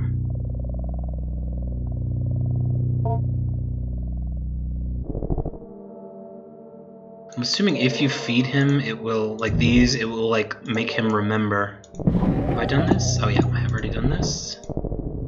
Still want to know why I can't open these.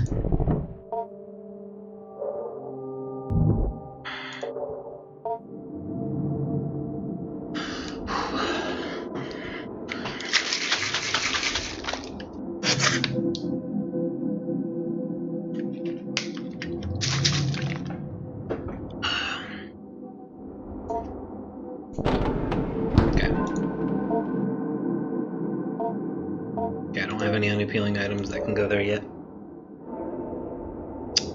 Study corner.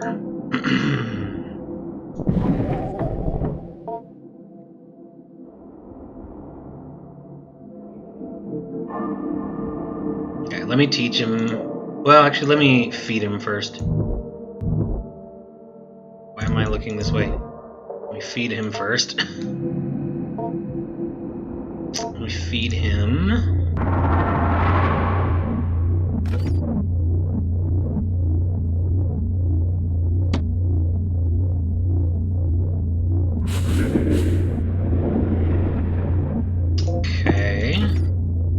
Number 2. Okay, I'll give you number 1 first, I guess. I don't know why it's called number 1, but...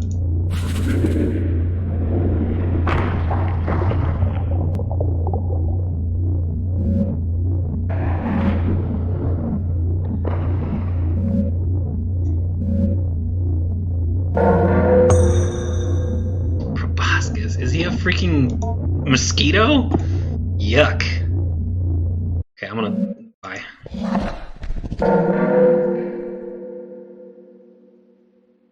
Okay, I think I'm gonna try to only... Wait, what? Oh, I have to give him 1 more. Okay.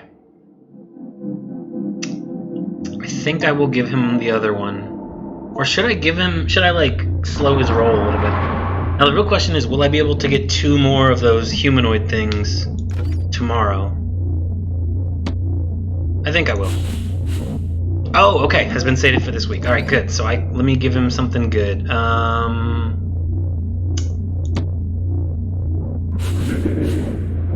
Different to the smell, but will accept this as a meal. Okay.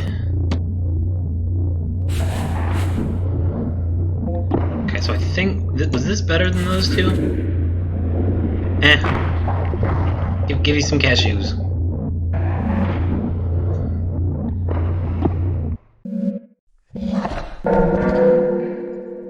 Okay, so I have satiated his hunger for the week,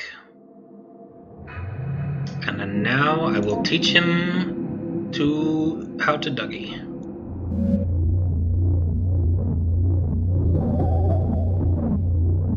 That is.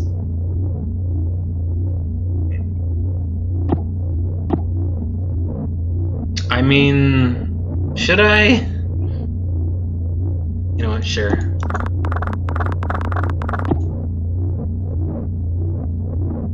Wait, how do I give him some of my blood?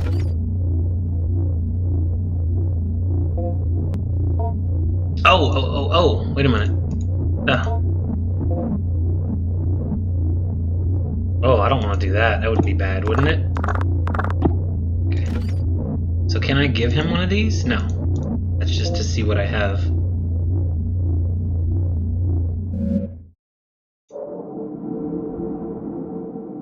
Huh. So hold up.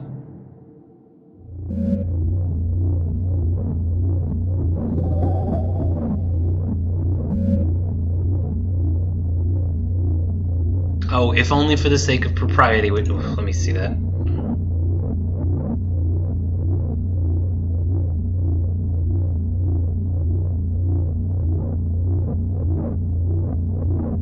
The state or quality of conforming to conventionally accepted standards of behavior or morals. So a handshake, perhaps. There we go. Or blood. Okay, it was blood. I'm dumb. I just didn't, Okay. So I can give him the doll now.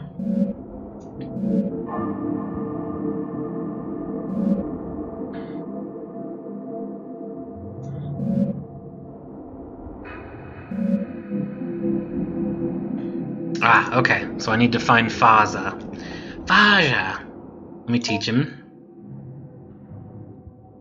Can you even fail these? Or do you just have to retry? Okay. Boop.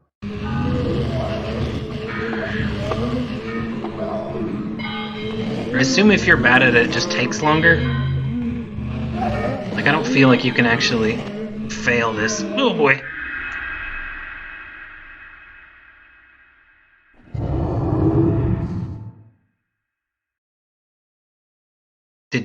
Was that supposed to pronounce life? That didn't sound like it.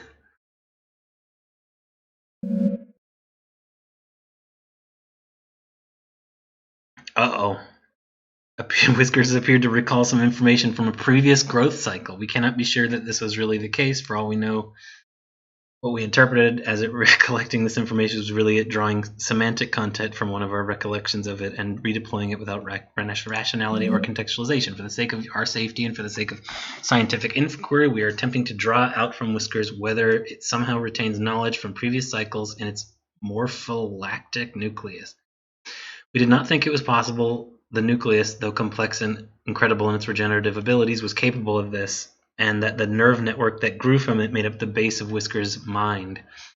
And so we are now attempting to ask Whiskers as best as we can if it has ever died or what it might remember if it did. Interesting. Well, let me teach him again. Indecision. All right, this one's going to take a while. Indecision is a complex word. Let's go.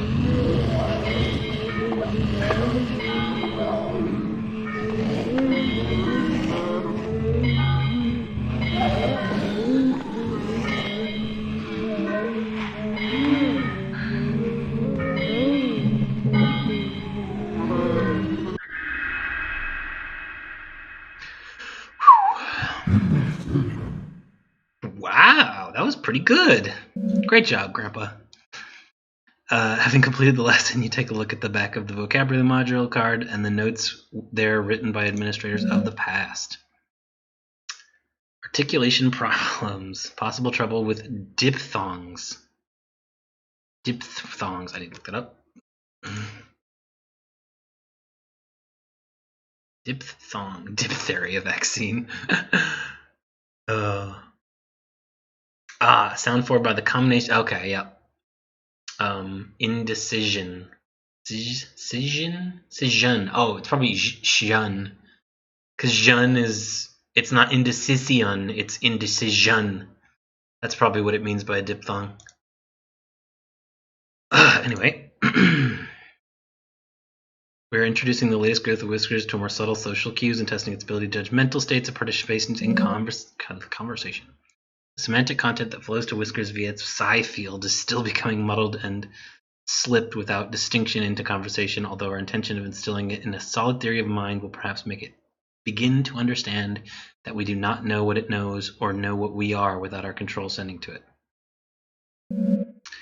One would think a theory of mind seems to develop as part of its maturation process. In order to hunt sapient beings, it must be able to deceive them. In order to deceive, it must be able to make certain metacognitive judgments. For example, if their deception appears to be working... Okay, I'm definitely getting eaten by this guy at the end of this game. Oh, you know what? Maybe that's the good ending, is I give him enough information about my pain and my suffering that he actually likes me by the end of it, and can kind of relate to me a little bit, as opposed to just using me for food or for sustenance. Huh. If I called it, I called it. That's just a theory, a game theory. Anyway, in order sapient beings, it must be able to deceive them, right? If their deception appears to be working, or how one ought to be deceived. Right. Yes, you need to be able to tell that the person that you're lying to doesn't see through your lie. We may never see it develop a theory of mind anytime soon, as Dr. Hart has disallowed a cycle of whiskers growth to live into the beginnings of maturity. All right, cool. So I did the proboscis. I gave him the thing. I fed him all the food I think he likes. I'm not ending the week yet. I have to talk to him first. I think I've gotten all the trash out of the basement. Give me like a small break before I talk to him. Need to be at my best.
Shake! Shake her cup, shake it out.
I will 100% admit I was very,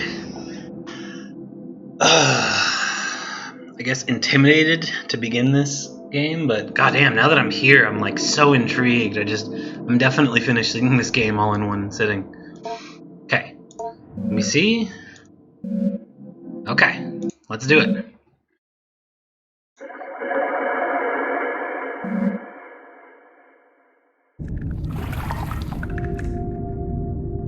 So the thing, I mean, if I ask him the same question again, will he get mad?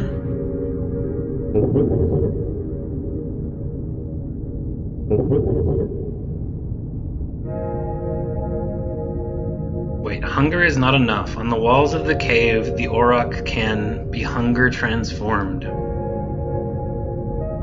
Desire is fulfilled by pain. Your grandpa doesn't have the right words. Right now, I can only say I love you. Aww. Love is not enough, though. Desire is not enough. Project it outwards. Make it true to yourself. If only in symbol, then it will be enough. It's very true. Love does mean nothing until you truly show it to someone. For me and for you. Okay, so he does say different things when he has more information. Something to grow in. My skin is not the doll's skin. My skin is not like your skin either.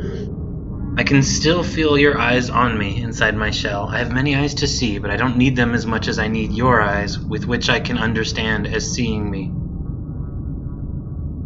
All the world's a stage, after all. There is a cycle of attention. You give me myself, but I'm still not that.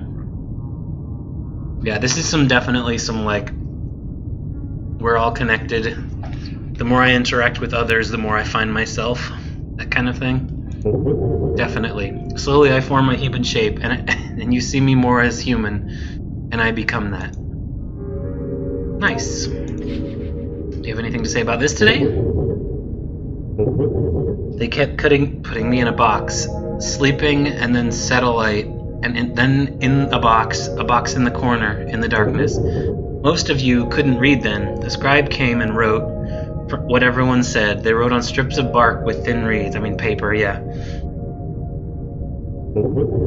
No, it was not that. It was a paper posted somewhere. It had words to open the box. I was half dead in the box. The part of me that dies was put there for a long time. That part of me and other things they threw in, a refuse pile, papers they discarded.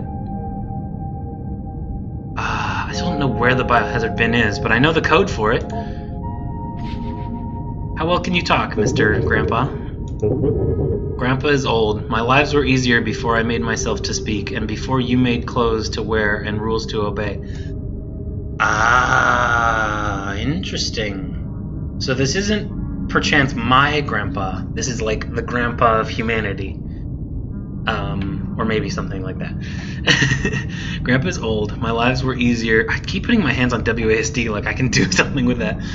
That's just gamer instinct. Grandpa's old. My lives were easier before I made myself to speak, and before you made clothes to wear and rules to obey. Your grandpa remembers. I have learned much in many lives and deaths. God. I posted the egg movie or poem in that server yet? Maybe. Keep speaking with me. I love talking with you and learning from you, and it helps your grandpa so much. Soon I will be everything you would like me to be. But see, that's the thing, is I don't like people to be what I want them to be. I want them to be them. You know, as much as it might hurt me, I want them to be them. Anyway. Who are your little friends running around the basement, and little rats or whatever they are? Grandpa still struggles somewhat to speak. It's under, yeah, okay. The little ones, they grew like seeds off my skin. Worms fall off my body. Thoughts fall off of me. Dreams put there by others. When I was under the ground, I made only very few. Shepherds walked through the grave, and I saw them lusting for their wives, and my skin made their Shepherds walked through the grave. Through the grave? And I saw them lusting for their wives, and my skin made their loving faces. I called them out into the darkness with their loved voices. One by one I took their shapes and their skin and blood. That was a long time ago, before stone buildings, before the orders of angels and words and symbols. I'm sorry, Grandpa is thinking, but there's a little left over from others too. I'm still so hungry for flesh. Part of me is. I would even eat one of them that fell off of me. I can't help it. They grow off of me. They fall off and grow in the dark, grow around me. Interesting. Oh, I probably should have asked him about this before I just gave him blood. Yes, that is a part like a tongue. It was lost in the mountains and so thirsty. I was walking up a hill and found a lamb and drank from it with my tongue, and I fell asleep for a long time. I woke up as a half-formed child. I had died before. My grieving mother had remade me. We had made a contract, and she completed it. I do not remember more. Alright. Okay. Alright. I think I'm done for the week. Let me check everything. Let me do this again. This again.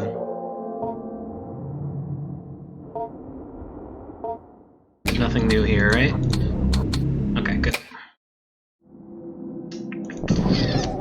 Okay.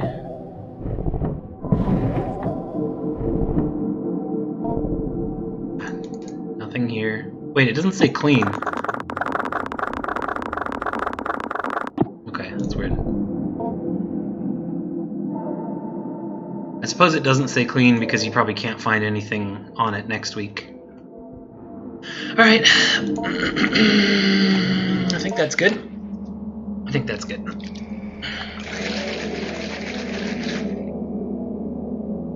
I think that's it for this week.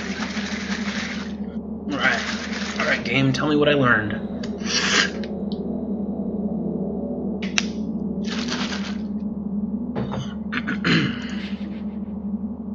Yup. Good. Alright. So I assume that this is either the last week or there's one more after this. I mean, week 4 would be like a month, so that kind of makes sense. The time I have to spend compiling an evaluation on Adrian is almost up, and it's almost up, so this is probably the last week. And I still can't say what to make of her changes in mood. It is, of course, the case that children of Adrian's age are nowhere near finished learning and growing. Dude, no one's ever done growing and learning until they give up. That's one fear that I just have, because as I get older, you get less likely to learn, right? I just hope that I never get to that point. I never get to the point where I stop learning and growing. But anyway, I may have to simply be happy that Adrienne was able to improve her attitude. However, something in the odd and occasionally grotesque stories she continues to bring up to me still strike me as meaningful. How has your week been, Adrienne? Grandpa is almost ready. He's almost finished. Well, sort of. He's almost as big as his shell now. He has a face, and he can talk pretty well, and almost has legs. I see. As before, I've put down the stories she told me as best as I could. So maybe there's like 1 week after, like there's like a epilogue where you go to Adrienne's home because she didn't show up, and then you like find her remains, or maybe Grandpa consumes you as well, or maybe you find her happily playing with Grandpa and she doesn't need you anymore to be satisfied with life. Yes. Let me use a different hand because reasons. I hate this hand so much. I'm gonna go back to regular hand. Okay, so I still need to make father somehow, and I assume that I will do that by making him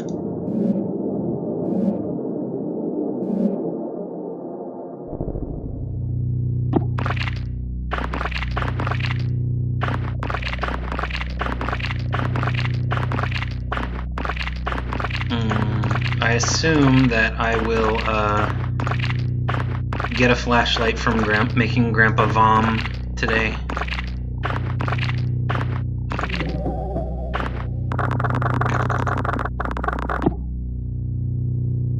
Okay, I thought it said it could hear something, but I guess not.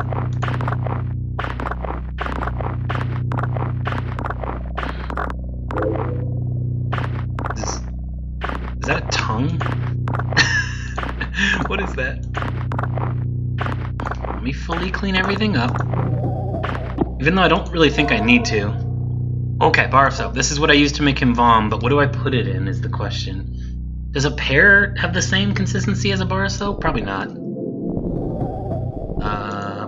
Yeah, I've already done this. Okay. I can examine, it just says trash. Okay, so I have to, yep. I have to get the light before I can go there. I don't think I can do anything here anymore. I think that's just done. Let me go through all these.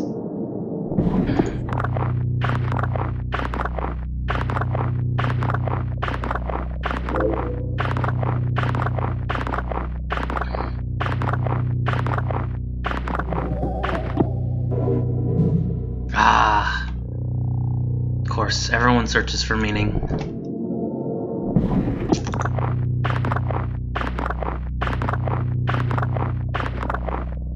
And maybe I can help Grandpa find meaning. That would certainly help me, I would think. Okay. So that was that. What's in this? Still can't do anything with this. And I assume that because it says you won't, or you can find something next week, or it doesn't say, oh, here we go, this is Bullock's Bob, whatever.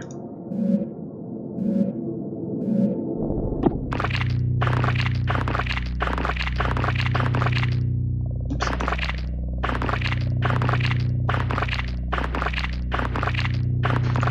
It's actually so funny how, just like, okay, disgusting.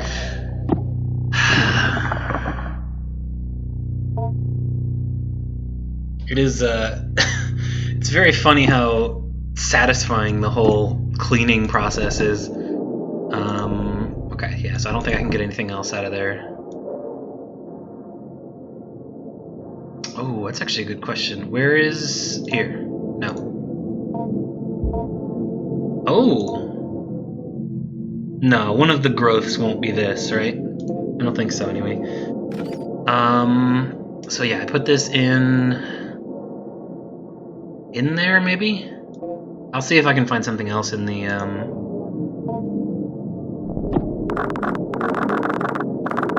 yeah, I think I'm done here. Or we'll see if I can find anything else in the fridge to put a piece of soap into. I mean, a pear kind of makes sense, because pears are a similar consistency to a piece of soap. I'm assuming you can't put soap in that.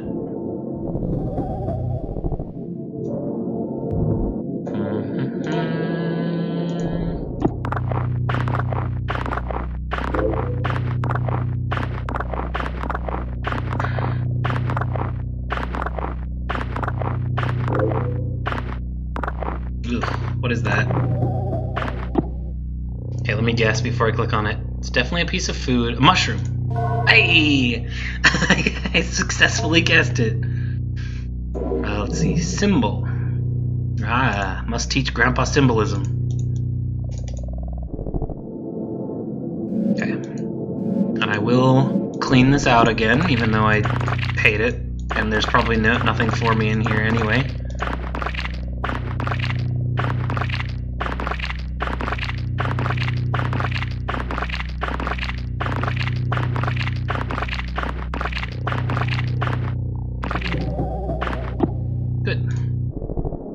Clean out your wounds, kids. Don't let your wounds just sit there and fester.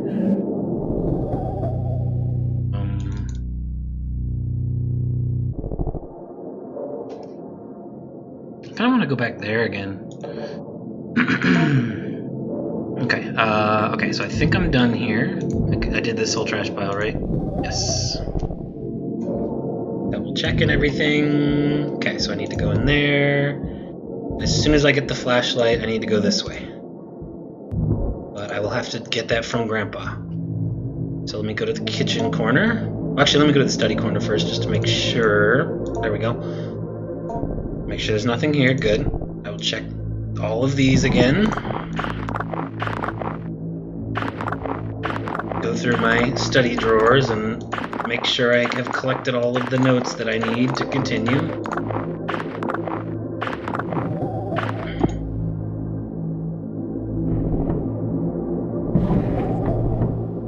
I don't know why I double check this shit. I'm insane.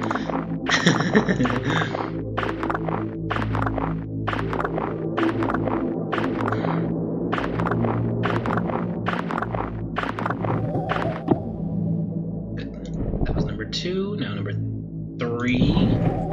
Good.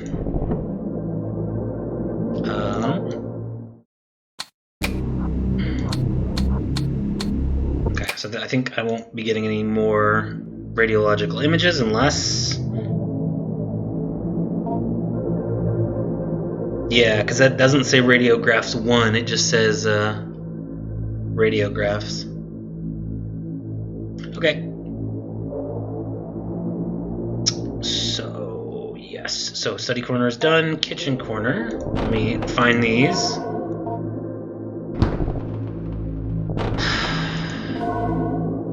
Jackfruit on the gourmand grind. Epic!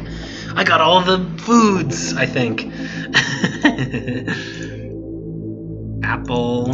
So what was the unappealing item? A bar of soap. What tastes like soap? Or what would taste better with soap? I mean, there are some things that taste like soap to me, like cilantro, maybe grapefruit or something. Oh man, would an apple? I mean, I guess a apple probably has a closer consistency to like an actual bar of soap.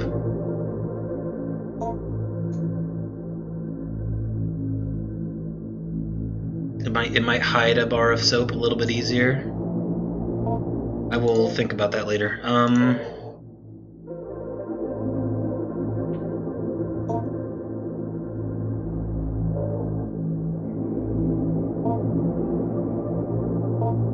gonna do apple. I mean, apples don't tend to have soft flesh, but I mean, this is probably one old-ass apple.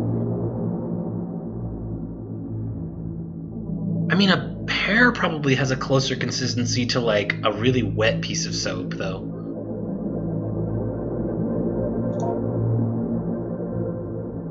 Holy shit. That dude looks very iron-rich meal like meat. Okay.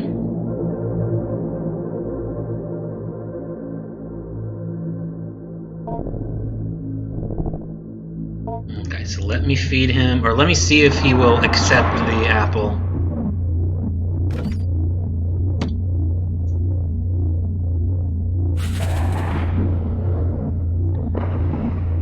Okay.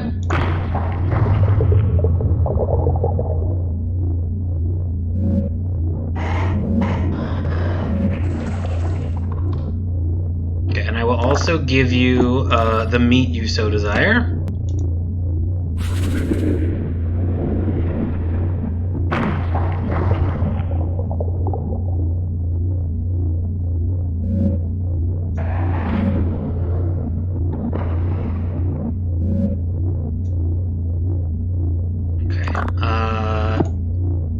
I will exit out for now. I still need to give it 2 pieces of other food. I assume I can't give it another thingy, right? Another piece of meat. So I wonder if I use that pear last...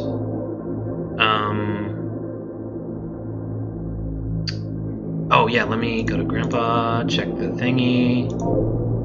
Aha! Good! That's exactly what I need. In fact, I'm gonna go back and use this flashlight. Discourse on the subordination of hidden beings. Sure, dude. Oh, God. On the virtue of the prudent when dealing with devils, seen or unseen. Oh, I hate ye old English. It's so... ugh. It's just icky. The splendors and terrors of God's creation inhabit the world of both seen and unseen. Just as one will not grapple with a lion lest they be a fool, one will not approach a being of the mind or aether without foreknowledge thereof. There are beings with no form, hiding between towering columns of air and only appearing by slipping into the heart or mind of evil and unclean men. But there are still more beings which straddle the realm between the seen and unseen creatures, feeling through the air to see the heart or mind of men. It is only by God's grace and his angels and servants crushing these beings under heel that a magician might compel them to the magician's will. And so a magician must be perfectly clear and unerring in intent and ritual granted to us by God, or else the devils, seen or unseen, will devour them, that being their nature. On the nourishing of devils of a particular type. Certain devils of a particular nature are nourished by the element of fire, others by attention and prayer given to their idols, still others by stranger and more obscure means. By God's grace, the requirement for nourishing a devil as part of a contract only requires a token of these givings, that is, a symbol. Oh, I do need to still give him Dad's picture and the paper being... But I gotta give him the blood ritual first. If a devil hungers after flesh and would strip a man to his bones in its devouring, the devil's hunger and nature which thirsts for flesh can be held in abeyance in the ritual act of giving blood in only a few drops. Okay. However, the contract must be completed in full, for if the magician errs and does not provide in the devil instruction and guidance, the devil, once abjured to do no harm upon the magician, will return to its devouring nature. Okay, that makes sense. So I have to fully complete the ritual, which I think I have done it so far. Aha! The thingy. 323245.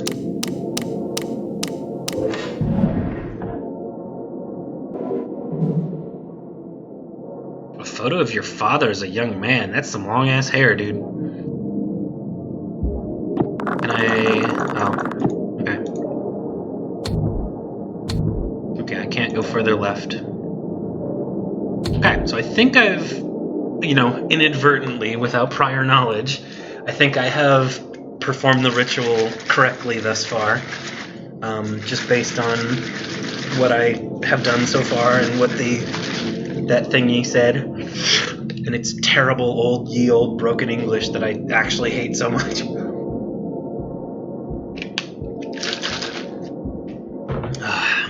It's all good though. That's how they had to talk back then. They didn't have modern English with all of its totally lit vernacular and all that jazz.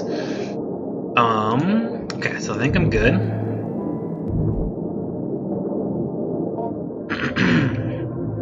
So, I need to give him 2 more thingies.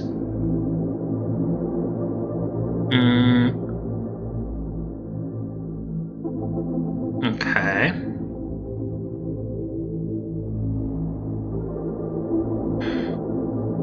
So yeah, I don't want to give him this yet, because I might have one more thing to hide in there. So I think for the other 2 things, I'll probably be giving him... maybe one of these, and maybe that. Jackfruit is... I need to research jackfruit. Is this the stuff that smells like shit?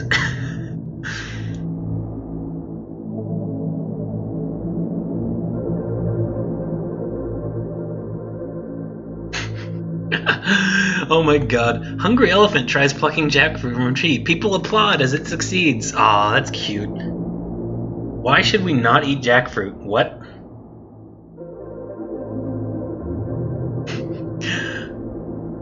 What does it taste like?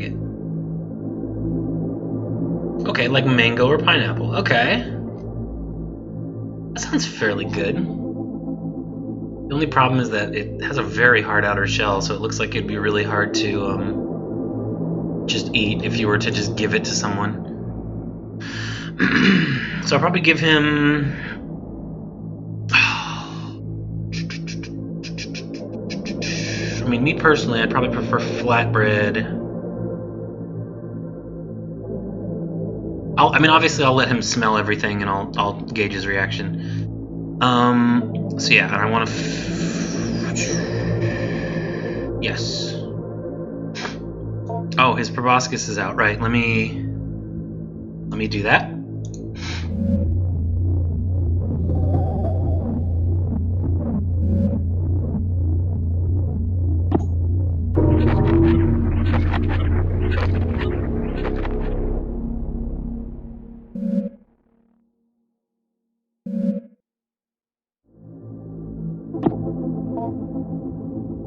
Oh, I haven't created the dude yet. Dad, paper doll 2.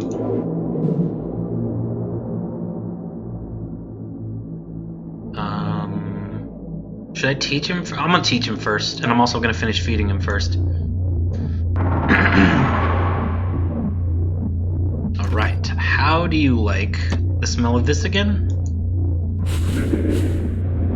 Okay, sated hunger, but that is all. Actually, I don't even want to use that yet. I can't feed him. Oh, I can feed him again. The only problem is I don't have anything else to give him. So that might be dangerous to give him 2 blood meals in the same week. So I think I will... Palatable. Okay, that's better than the other ones. What about this one? Okay. Let me see how you feel about this. Okay, good. So I will give him...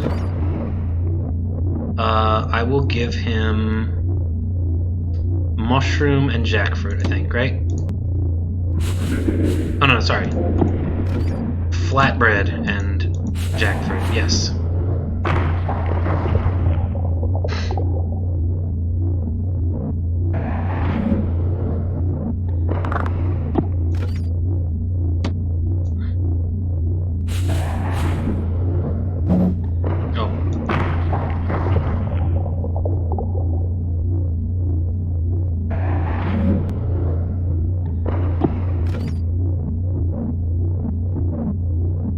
Could just feed him everything, I suppose. I think this is the last week, but I want to keep some stuff for one more potential week. That may be a mistake, but I'll figure out about it later. Oh, God. Okay, now teach you. Wait, there was something else. Oh, he's accepting totems. Okay, let me do that after I teach you. Meaning, yes. Alright, try to give you some meaning in life, Mr. Grandpa.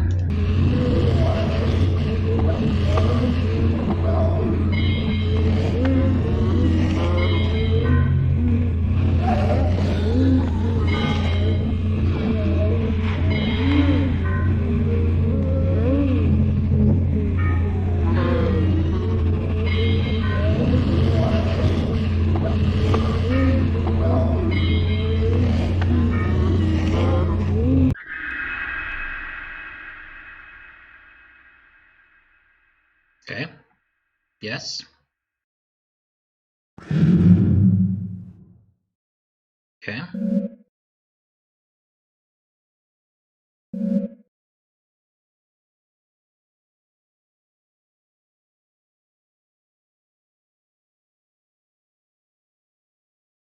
The origin of its recollections that precede its death. In the process of death, the structure of Whiskers is compressed back into the morpholactic nucleus, and then later, upon reestablishing the nerve netting that is laced through its spine, is slowly reassembled and redeployed as needed. I do not think this is the case, for I can plainly see that for growth cycles in which Whiskers is not receiving our pronunciation and vocabulary, since that its capacity general for comprehending its environment is greatly diminished, and in the simulated conversations we carry out, Whiskers struggles greatly or else does not participate.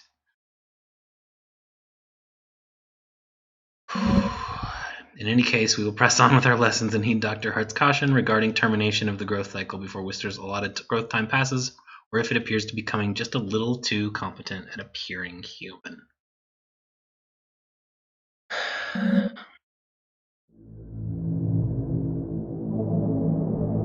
Okay, let's teach him more. Whoa, excuse me.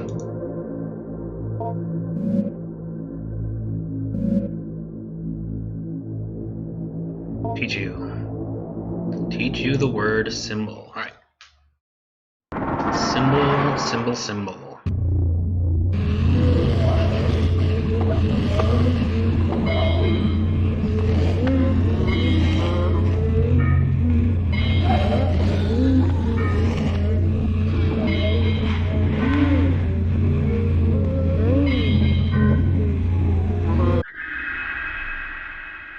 Very good.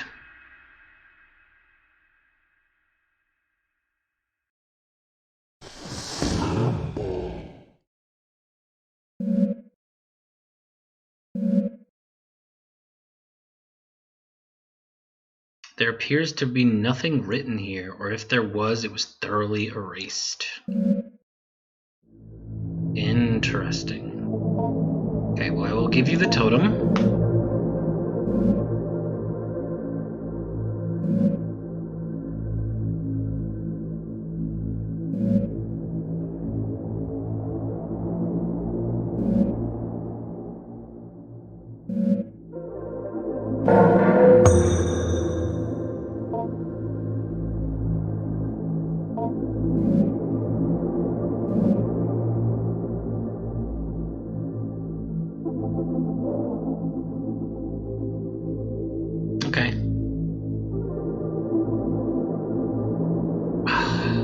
Because I'm very certain that like this is the last week, or at least I'm fairly certain that this is the last week,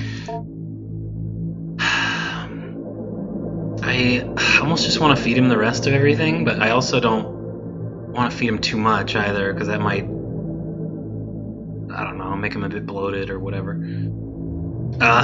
Let's just talk to him. Let's check up with him. Let's see how he's doing. How you doing, Grandpa? You've got a... Wait a minute. Oh, I thought I could right-click and... That looks like a piece of... something. Let me see what you think about wishes today. Ah, you're asking me about your wish? When you wished for me to come back, that's when I knew I would. Your desperation was strong, and your wish for your parents, well... If you give me what I want, I'll give you what you want. Oh my god, he has fucking glasses on now. What a fucking nerd. You know I loved you. I am for you whatever you want, and I love you just as much as you love me. But desperation and love is not enough. People, deep down, know they can't get what they wish for without some transformation. There is something that sits at the root of everyone's soul, that understands the separation between them and eternity. You may desire something, but you know you will not get it without some movement on your part. So it is not enough to just wish, which you know will not work. You must wish and a little more to transform your intention into something that might fructify, or for desire to become reality. Is that an actual word? Fructify.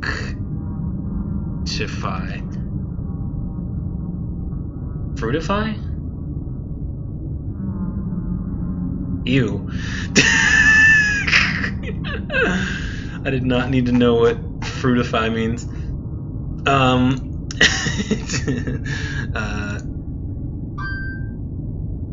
Fructify? Tructify? I'm not entirely sure. I will just leave that be. Anyway, or for a desire to become reality. Okay, yep. How's your shell doing? Ah, you're asking me about my shell? Ah, well, you see, I like to have something to grow in. Something shaped like a person. Just helps to have something surrounding me when I don't have skin. My whiskers do the growing. My whiskers? Yes, you know, the hairy little things. I am a part of it, and it is a part of me. However, my whiskers are what you... Oh... Yeah, so the whiskers are you kind of branching out to form new connections with people. And but your shell is hard and very hard to penetrate because of past trauma and, you know, being burned at the stake or whatever, like the witch that some people think you are.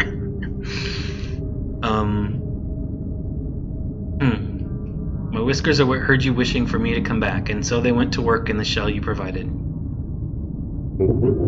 The shell also helps you envision me as what you desire. You have such a nice imagination. If I weren't in my shell, you have my whiskers exposed and knitting together my face that might interrupt the feedback loop of you reading my reading your desires. And then acting upon the desires I've read, and then once again reading your reaction. We wouldn't want that interfered with. The material of the doll you put down is good fit. What was the material of the original doll? It was like some sort of weird, rough fabric of some kind. It is not the most comfortable, but it is quite flexible, and thankfully my shell was able to adjust nicely to its growth. Oh, okay, hence it being rough fabric and not like tight, stretched out fabric. Okay. I found... Yep. As they placed a part of burnt up dying self into the bin. Yeah, my father is a burnt up dying piece of you. Got it. They often forgot what the code was and had to go... Yeah, I already found it. So much so that the new papers would cover the old. What do you think you'd find in there? Well, perhaps something. They did throw trash inside from time to time, bits of paper and so forth. I remember seeing a man who looked quite like me. His daughter had given him a photo of her new boyfriend. He threw it into the bin in disgust and joked with one of his colleagues. It may still be in there for all I know. You can still talk? Your language is much better than it used to be. You've evolved so fast, Mr. Grandpa. You're asking about my language? Well, the more you taught me, the more I was able to learn myself by hearing what you were thinking and saying. A week ago I could speak a little bit, but I was less of what you imagined me to be, and not quite the talker I am in the moment. That is very true, man. People learn language so fast when you actually talk to them, and they learn language so slow when they're just left to their own devices. The only problem is that without the self-reflection as well, your language will be purely what other people tell you and never what you yourself can determine for yourself. God damn, this is a really profound game. Part of what I'm saying is, of course, made up of what you expect me to say. Right. I think I am very comfortable about being open and honest with you because I am your grandpa and I love you, and certainly that makes up part of what I am. However, there is a part of me deeper down, the thing that created me maybe, that undying nucleus. It is answering for me as well, and is unaffected by whoever might shape what I become with their thoughts. Yeah, this is straight up. This game is 100% straight up out of the egg, and that fucking nightmare that I had about me being everyone and me trying to experience everyone's pain simultaneously and living a billion lives.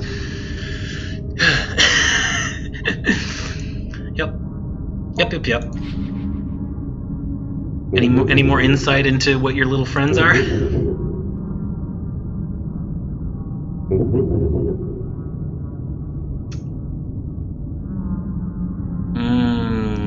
A dream that was sort of like a bunch of people, places, and events you've experienced, all mixed together and jumbled up. It's a sorting through and disposing of the refuse of the mind. My little friends are like that, refuse, and in riddling myself of them, I am casting off the excess material I did not use in developing life forms. Anyone who comes close to me, well, they are my eyes, my nose, my skin, their thoughts become mine and shape what I make. However, when I was alone for so long, I didn't have a lot of people near me. What are you thinking and expecting of me is shaping what I'm saying, how I'm saying it. Do you understand me? Yes, of course I do. I am you and you are me. This is like, God, this game kind of makes that whole, like, there are people that you connect with instantly that you've never talked to before, and it's such a weird feeling.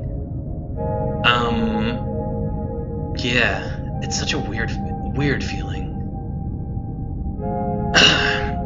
But then, of course, yeah, the little friends are those which you didn't give enough attention, or maybe you just didn't vibe with them nearly as well as you could, and they just eventually kind of disappear, never to be seen again, or whatever. And so, because I did not have enough input from my surroundings in order to put the material to use, the material falls off my body, crawls away, and usually dies. I'm able to make the most of my material when someone is looking right at me, projecting who I will be, like you are now.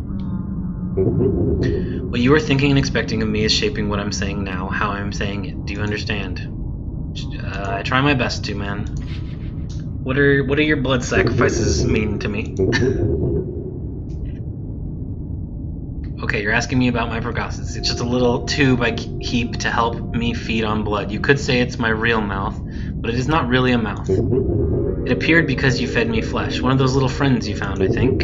You feeding me flesh was a symbol, a proposition, if you will, that you wanted to hold up your end of the bargain within regards to your wish. If someone is willing to hold up their end of the bargain and let me feed on them with my proboscis, then they can move on to the next step of the agreement, providing me with symbolic instructions.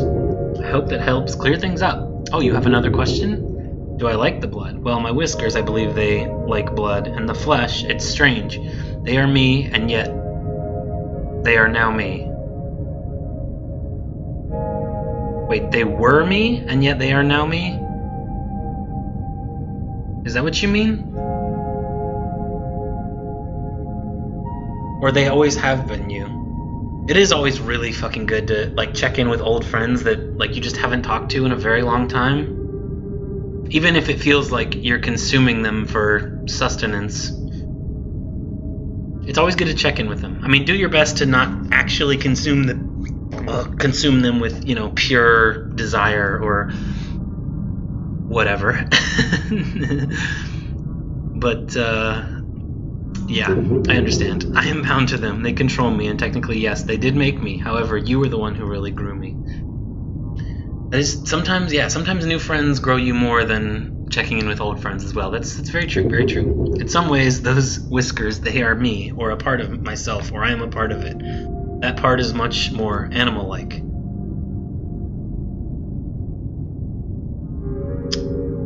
Okay. Sometimes your old friends, they just give you the basics, right? They tell you how to behave as a person, but, you know, more spiritual growth, or maybe cerebral growth, or, you know, however you might define it, takes place in a state of mind that is hard to mimic with those who might not understand. Yeah, I can understand it. Whatever might happen, know that I will always love you. Because it controls me, I may not be able to act how I would like, even if I do love you.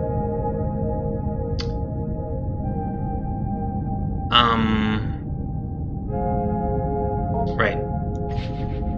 So we done here?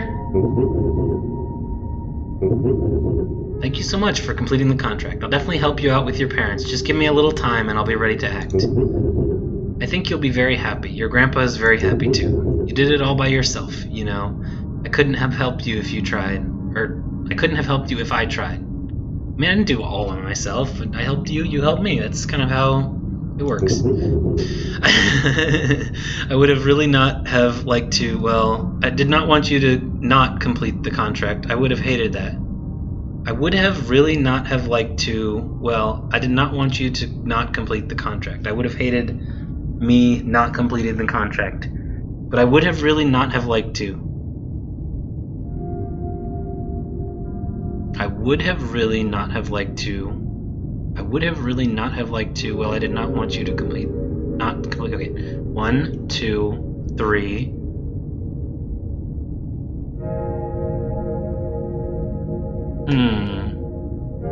There's a lot of negatives in there.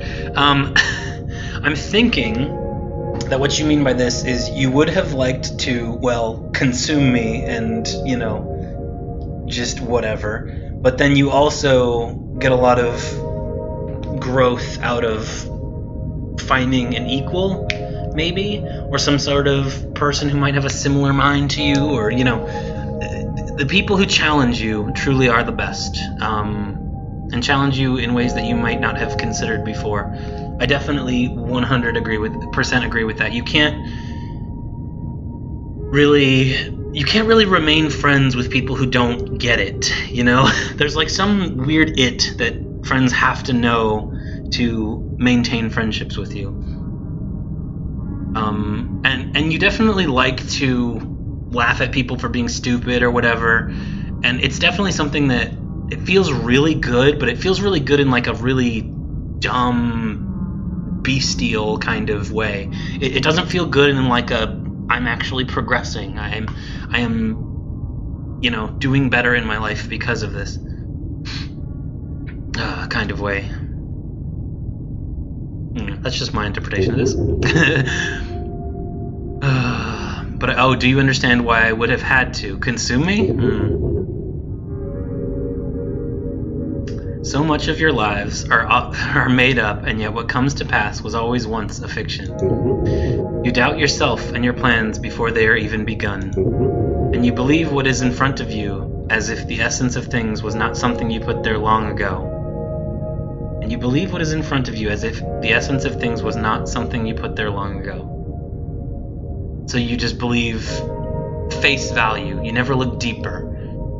There's a lot of people that just believe what they see and that's it.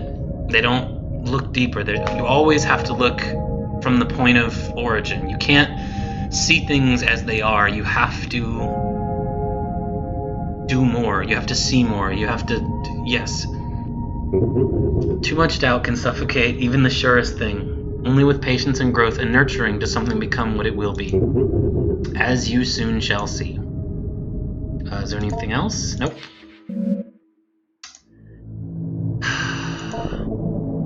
Okay, well.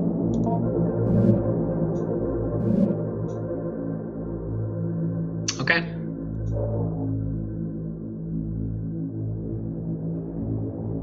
Do I have more of the basement to explore? I don't think so.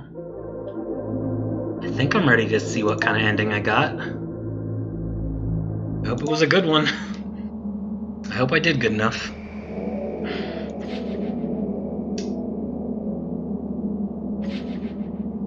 I also love that you have to.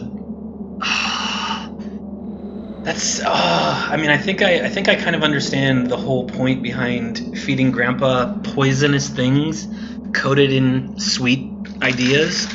That's very much a thing that you have to do to people. You can't just like tell them, "Hey, fuck you, listen to me, I'm smarter than you," or something like that. You have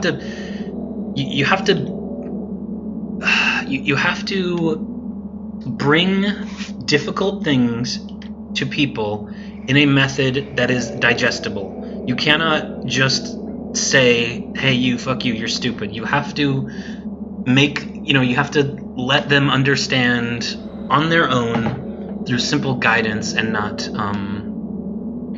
just pure direction. Yeah. Cool. Just some thoughts, man. Week 5. Okay. So, I assume... Okay, I met with Adrienne one final time. Okay. So I do meet Adrienne again. I assume with a bad ending, I probably would not see Adrienne at all here. Okay. I would also add my voice to the consent. It seems as if in our time, much has changed for the better. I'm not suggesting our meetings were the sole source of her sea change. Sea change? Sea change. I'm so perplexed by this. But, wait. I'm not suggesting our meetings were the sole source of her sea change. Like, she has an ocean inside of her that he can see by... Unless you mean by sea change, you mean like I can see her? I think something has happened in her home life that has reoriented Adrienne completely. She seems to suggest as much, at least in her usually esoteric way. Fuck, I love the word esoteric. Oh, a really funny tweet about esoteric. Anyway, she seems to suggest as much, at least in her usually esoteric way when we last spoke. Something tells me something may have changed with Grandpa. Well, yes, well, something did change. I will write down her words verbatim here.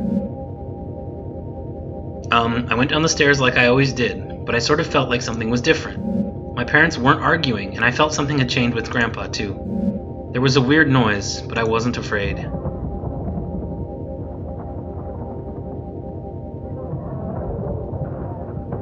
Why has this been here since the beginning? I don't like that this is all question marked out, too, but let's go.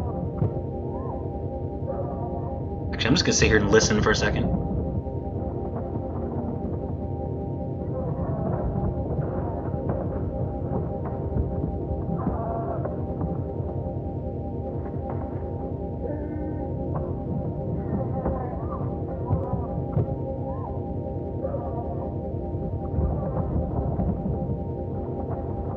I don't like these thumping noises.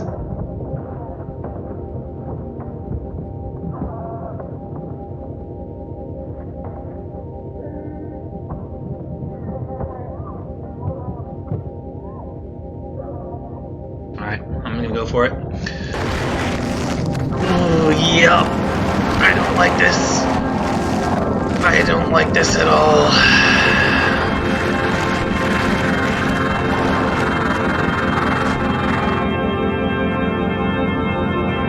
Was that the good ending?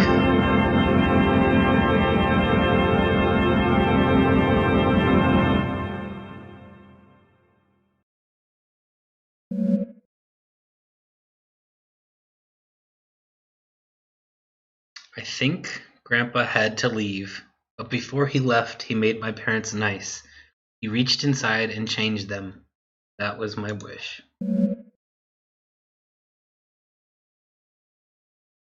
Maybe even what I was growing wasn't really my grandpa. Grandpa left what I was growing behind.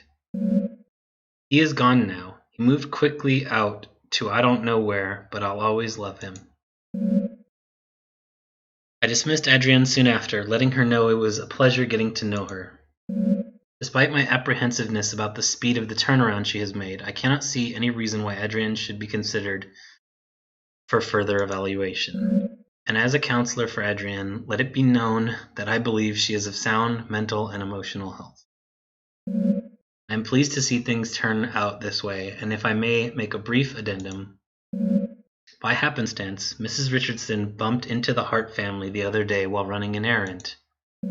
She told me that the parents were a little odd, but very pleasant, and quite clearly they adored their child. And that she had never seen Adrienne happier. I don't know if that was the correct way to beat that game.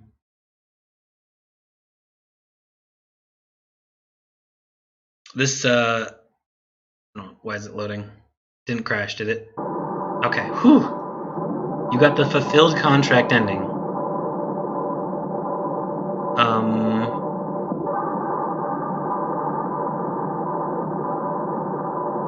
Cool. D-Cell, Cute Bold Productions. Oh, I'm assuming these are the Patreon credits. Okay, cool.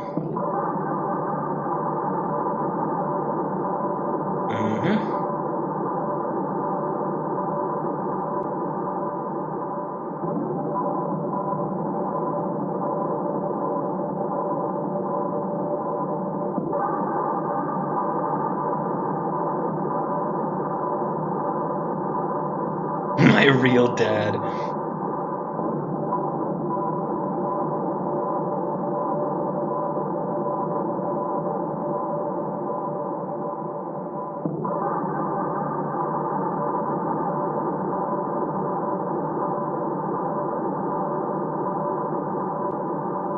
Trying to see if I can recognize any of these from the server. But they're going so fast!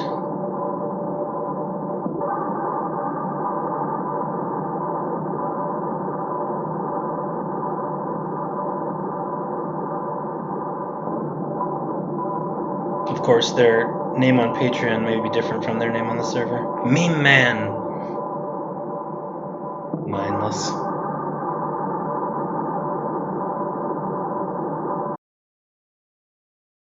All right.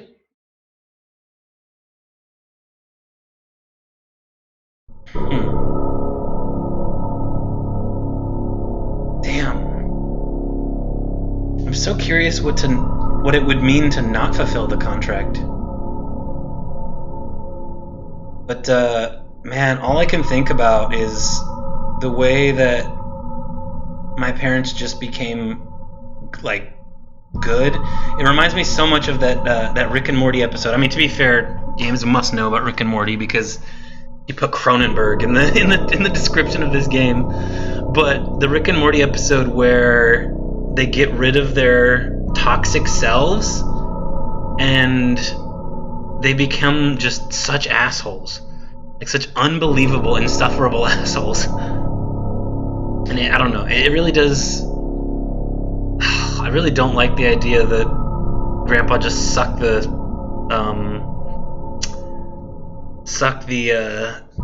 bad out of my parents, you know? Because Tair is human. Tair is human. That is 100% true. Without mistake, without flaw, we are not human anymore. We become something else. And I don't like that idea. Although, you should do the best with what you have. I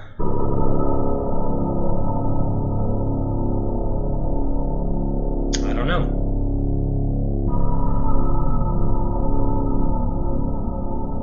What? What do you mean, why not, Ben? You actually got here at like just the right time. I can actually, this is the end of the game. You should watch the whole game, because holy crap, this is such a good game. I have a lot to say about it.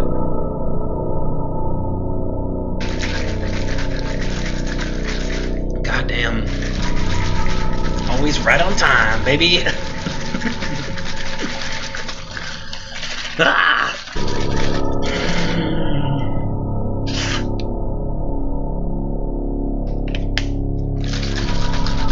Also, I'm not really particularly certain why you're asking why not. Why not, what that I just said? Like, are you asking why not get rid of your toxicity?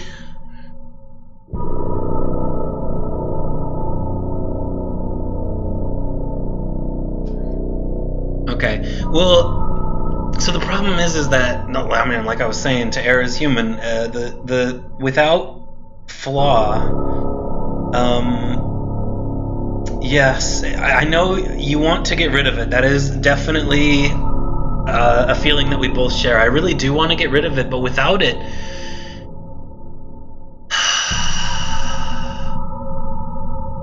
I don't know. It's really, the sentiment is very hard to explain. I don't know. I would suggest that you watch the Rick and Morty episode. Because I think, so, I was talking about this earlier in the game, but I feel like without flaw, you cease to learn. Because if you think that you no longer have flaws, you will cease to learn and grow, and you will just, you'll stop learning. You'll stop finding new things, you'll stop I don't know, finding out more about life. If you don't think that you are flawed, I mean, so I guess you should perform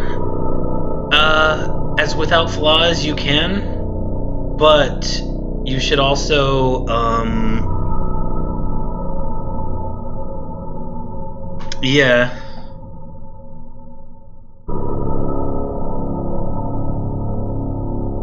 Yeah, okay. I mean, so, yeah, ego death is a very important form of growth.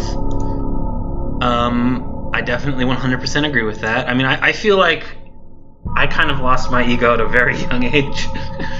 But the problem is you can never really, truly get rid of your human desires. So without ego, you just I don't know. I mean, you can probably relate to this. You just starve yourself. You just, and if you starve yourself, you cannot build yourself up enough to help others. So you have to be, at the very least, a little bit egotistical. You have to think of yourself first, because without, what if you're egoistic nowadays? I mean, yeah. See, that's another problem. Is there's a balance. Your body starves itself. Oh. I don't know. In my experience with starving myself, which I've, been doing a lot more recently, which I'm not very proud of. I never starve myself because I want to. I starve myself because I just forget to eat, because I'm too fixated on something else. Like that's how I starve myself, is I just don't do anything. I just lie in bed and just die. And that's not a way to live. You have to get up and do things.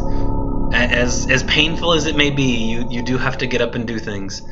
Especially eat. Eat is one very important thing. That's another thing, is you need to find something to focus on. That's one thing that I've been struggling with immensely recently, is just finding a reason, not a reason to live, but because I'll always have my carnal desire to live, the desire of the flesh to live. At some point your body will snap and you'll just eat your table or something to to get enough sustenance to continue on. But you shouldn't get to that point. You should definitely eat before you get hungry, or before you get starving at the very least. Yeah. Yeah, and that's the thing. That's one thing about loss of food appetite, is it also comes with loss of intellectual appetite as well. That was one of the things I said about this game, is the parallels between nutritional food and intellectual food are very similar in this game. It used to be like the same? Are you talking about your nutritional food and your intellectual food?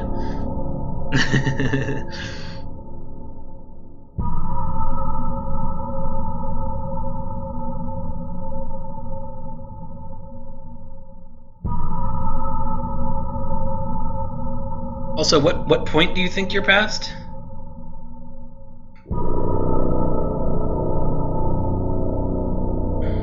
Nowadays, hungry as nowhere. I mean,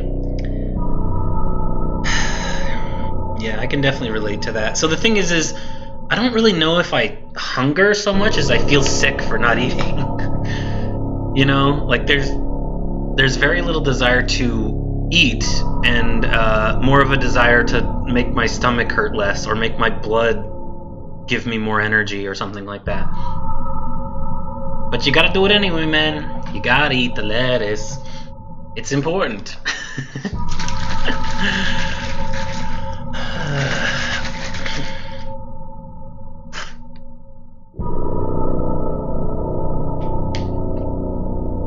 F the lettuce. What has lettuce ever done for me? Given me sustenance? Given me nutrients? Given me fiber? Fiber is very important. Keep fiber in your diet. Alright, let me see. Oh no. Wait, what is that? Oh, server net one? Ah, okay. Not something I'm currently interested in. There we go.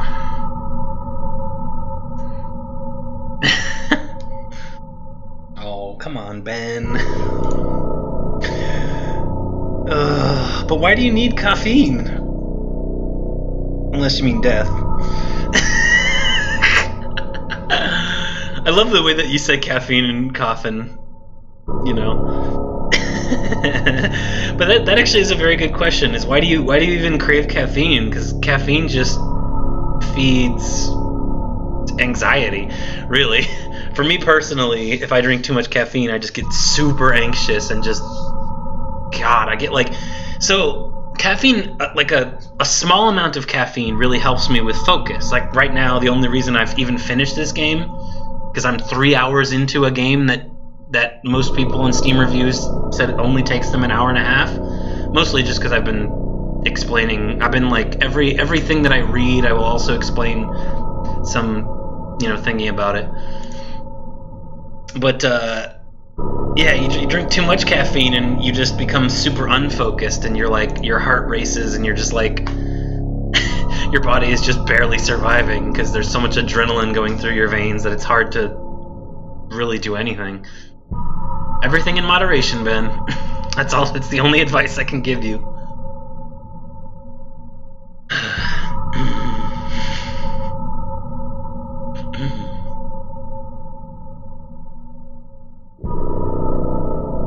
Except caffeine.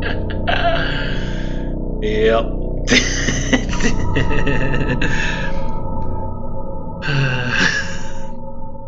I don't know. I think I will end stream here just to make sure that the recording cuts. But what I think I will do is start up again in maybe 15 minutes with a new game. A little bit more of a chill game. This was unbelievably anxiety-inducing.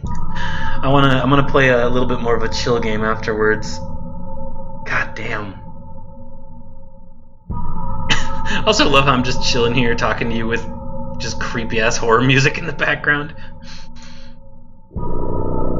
Wait a minute, I can turn up the anxiety. Woo! The anxiety is real high right now. It's wiggling so much. And then I can just come. Oh, look, everything's fine.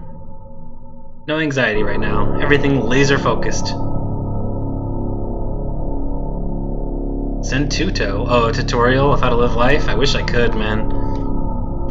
I wish I was competent enough to just quell all your anxiety and fears and emotions and give you the correct way to live life. I think that's one thing that this... The ending of this really concerns me, because the way that Grandpa just instantly makes my parents better and not fight as much, just ick. It's a process, Ben, that you can't just plug your brain into the Matrix and learn Kung Fu. You have to do it day in and day out, as much as it may hurt. That's something that I struggle with endlessly, is the whole process of life. My God. Anyway, exit. Exit the anxiety anyway. We'll take a quick break. And I'll just leave this here.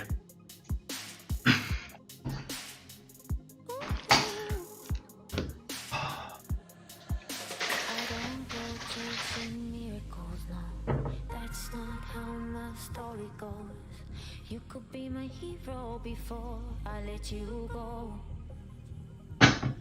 Cause I don't go chasing fairy tales, no. That's not how my story goes. I've been down this road before, I've seen the fall. And I won't fall for you. I've been there before, don't wanna fall for you. So let's hurt and more thought can't lose. No, I won't fall for you. No, I won't fall for you.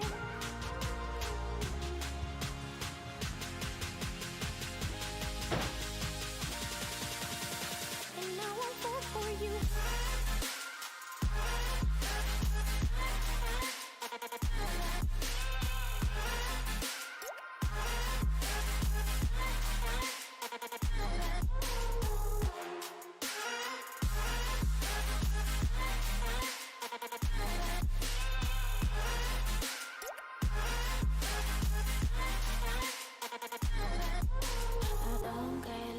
In fantasy, no, that's not how my story goes.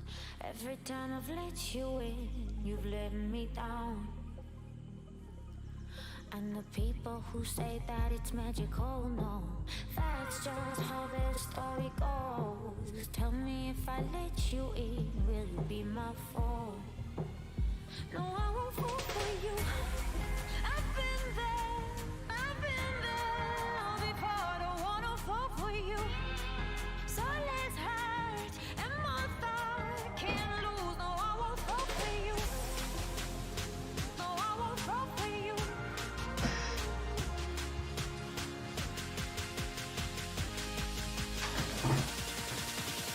And I won't fall for you.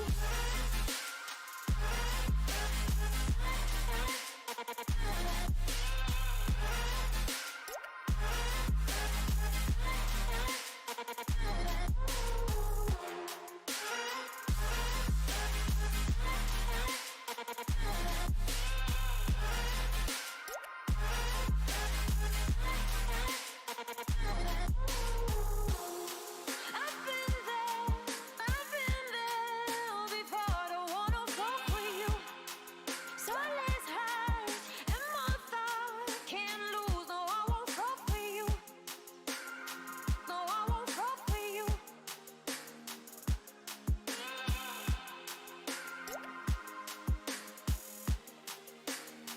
No, I won't fall for you.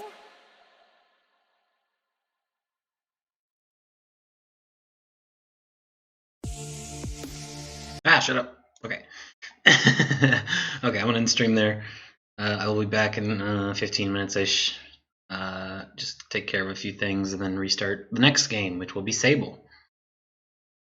God, I'm really on a self-discovery kick right now. It's a really weird state to be in because self-discovery hurts, but Bye.